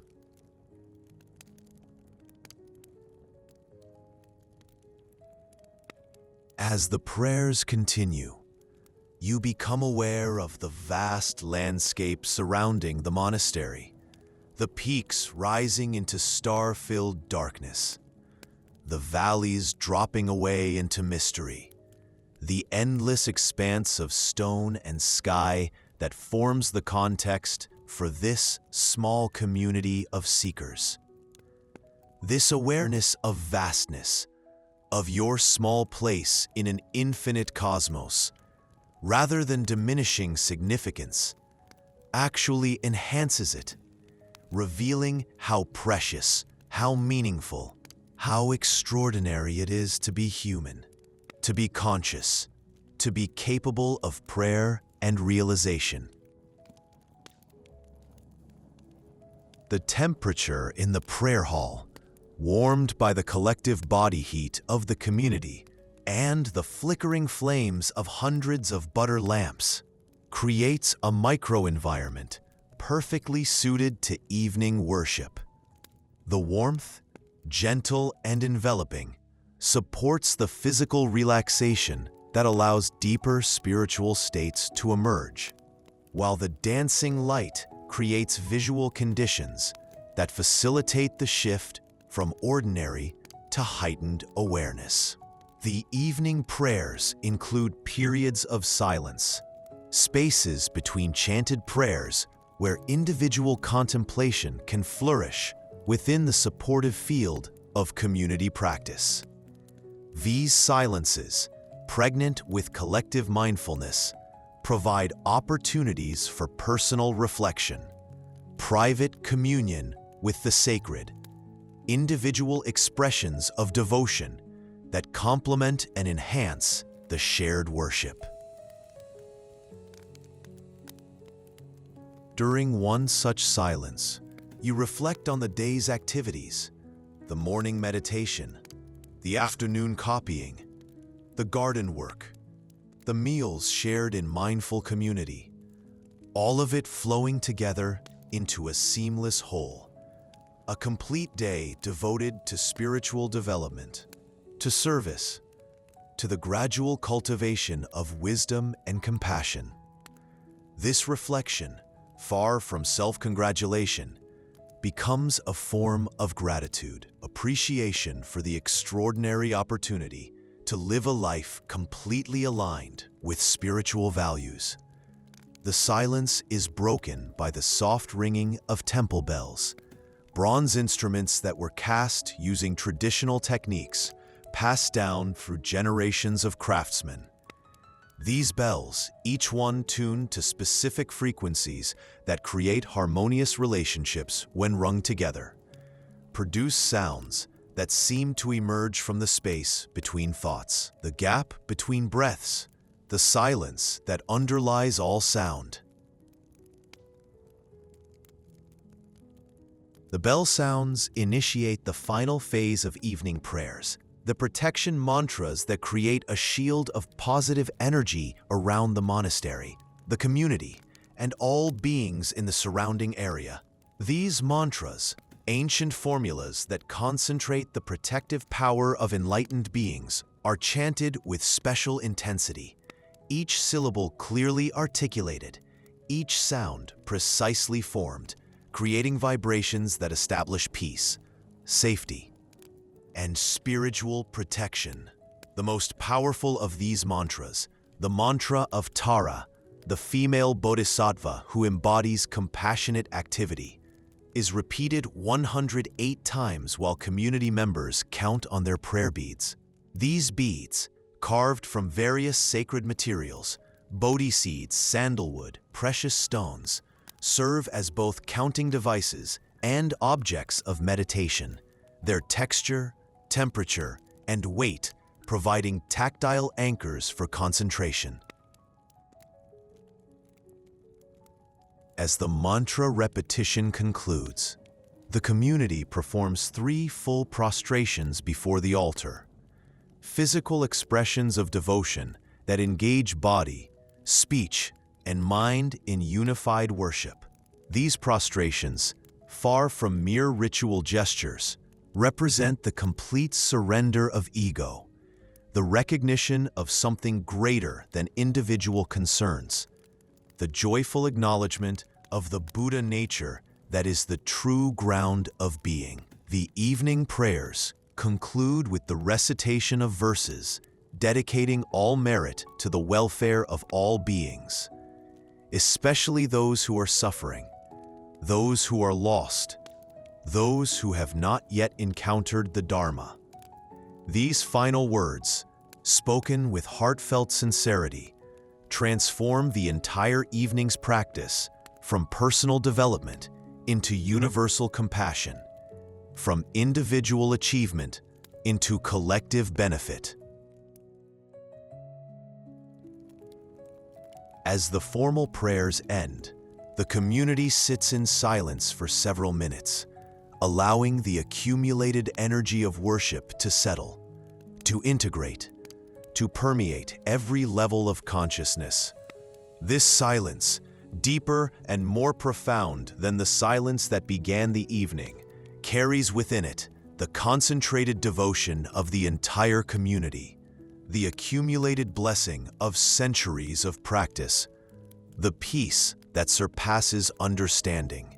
One by one, beginning with the most senior monks, the community rises and begins the quiet procession out of the prayer hall. The butter lamps, left burning through the night, continue to offer their light to the three jewels. Their steady flames creating pools of warmth and illumination that will persist through the darkness, symbols of the continuous practice, the unbroken devotion, the eternal light that burns in the hearts of all sincere practitioners. The walk back to your cell, through corridors now dim but peaceful, carries with it the accumulated blessings of the evening prayers, the sense of connection to something infinitely vast and benevolent, the quiet joy that comes from participating in ancient traditions that connect you to countless generations of seekers. The stone floors, cool beneath your feet, seem to pulse with the energy of worship, the accumulated prayers, the concentrated devotion of centuries. Your cell, small and simple, receives you with the same welcoming silence it offers every night. But tonight, that silence seems enriched, deepened, sanctified by the evening's worship. The familiar objects, your meditation cushion, your few robes, your copy of the Vinaya, seem to glow with their own inner light, transformed by the accumulated blessings of prayer into supports for continued practice. As you prepare for sleep, you reflect on the evening's prayers, on the sense of community, the shared devotion, the collective energy that lifts individual practice into something greater than the sum of its parts. The mantras continue to resonate in your mind, not as mere memory, but as living presence, vibrational patterns that continue their work of purification and protection, even as conscious attention fades. The mountain air is flowing through your small window, carries with it the lingering scent of juniper incense, the distant sound of prayer flags fluttering in the night breeze, the subtle energy of blessings that seem to permeate the very atmosphere around the monastery.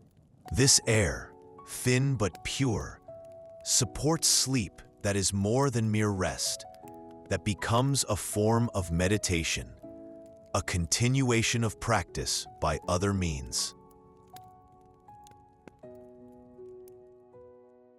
Your body, relaxed from the evening's worship, but still carrying the subtle energy generated through mantra repetition and collective prayer, settles into your sleeping mat with the deep satisfaction that comes from a day completed in service to the Dharma.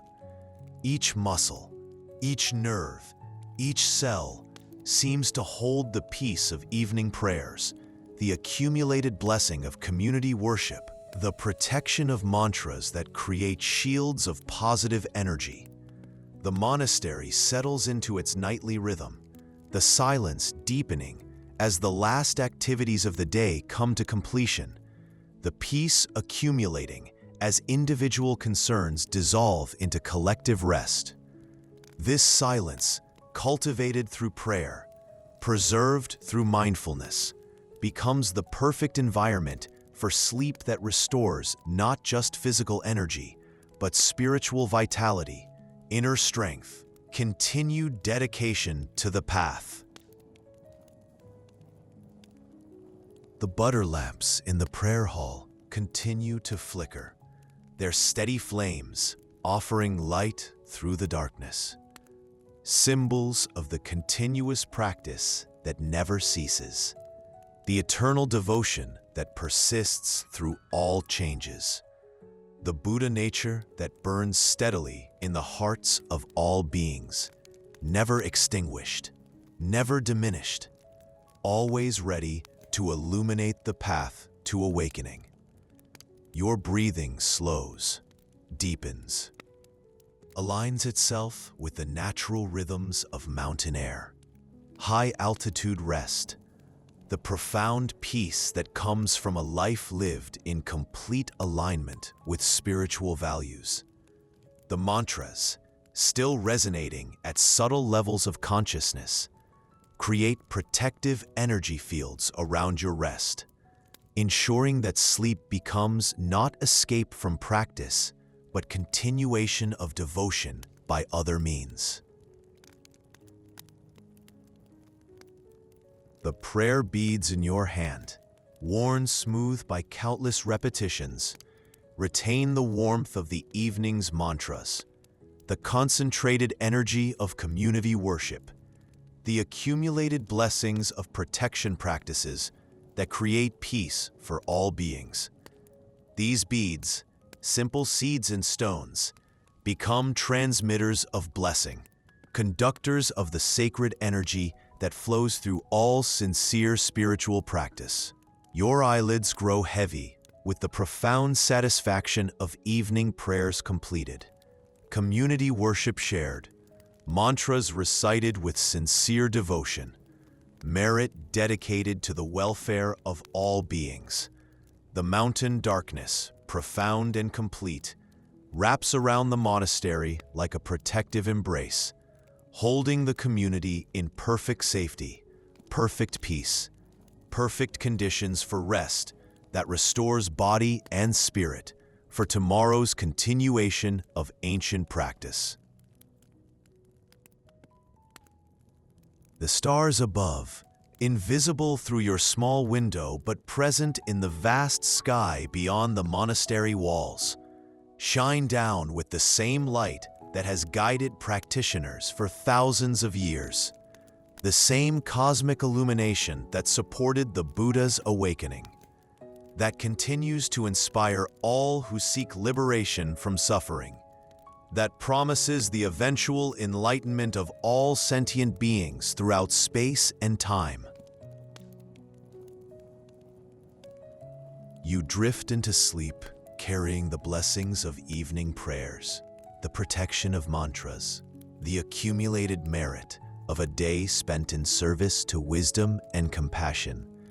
Sleep that is not mere unconsciousness, but a form of meditation, a continuation of practice, a gentle dissolution into the Buddha nature that is your truest home, your deepest identity, your most intimate reality, now and always, world without end, in perfect peace, perfect rest, perfect preparation for tomorrow's awakening into another day of practice, another opportunity to serve, another chance to walk the ancient path that leads all beings home to their own enlightened nature.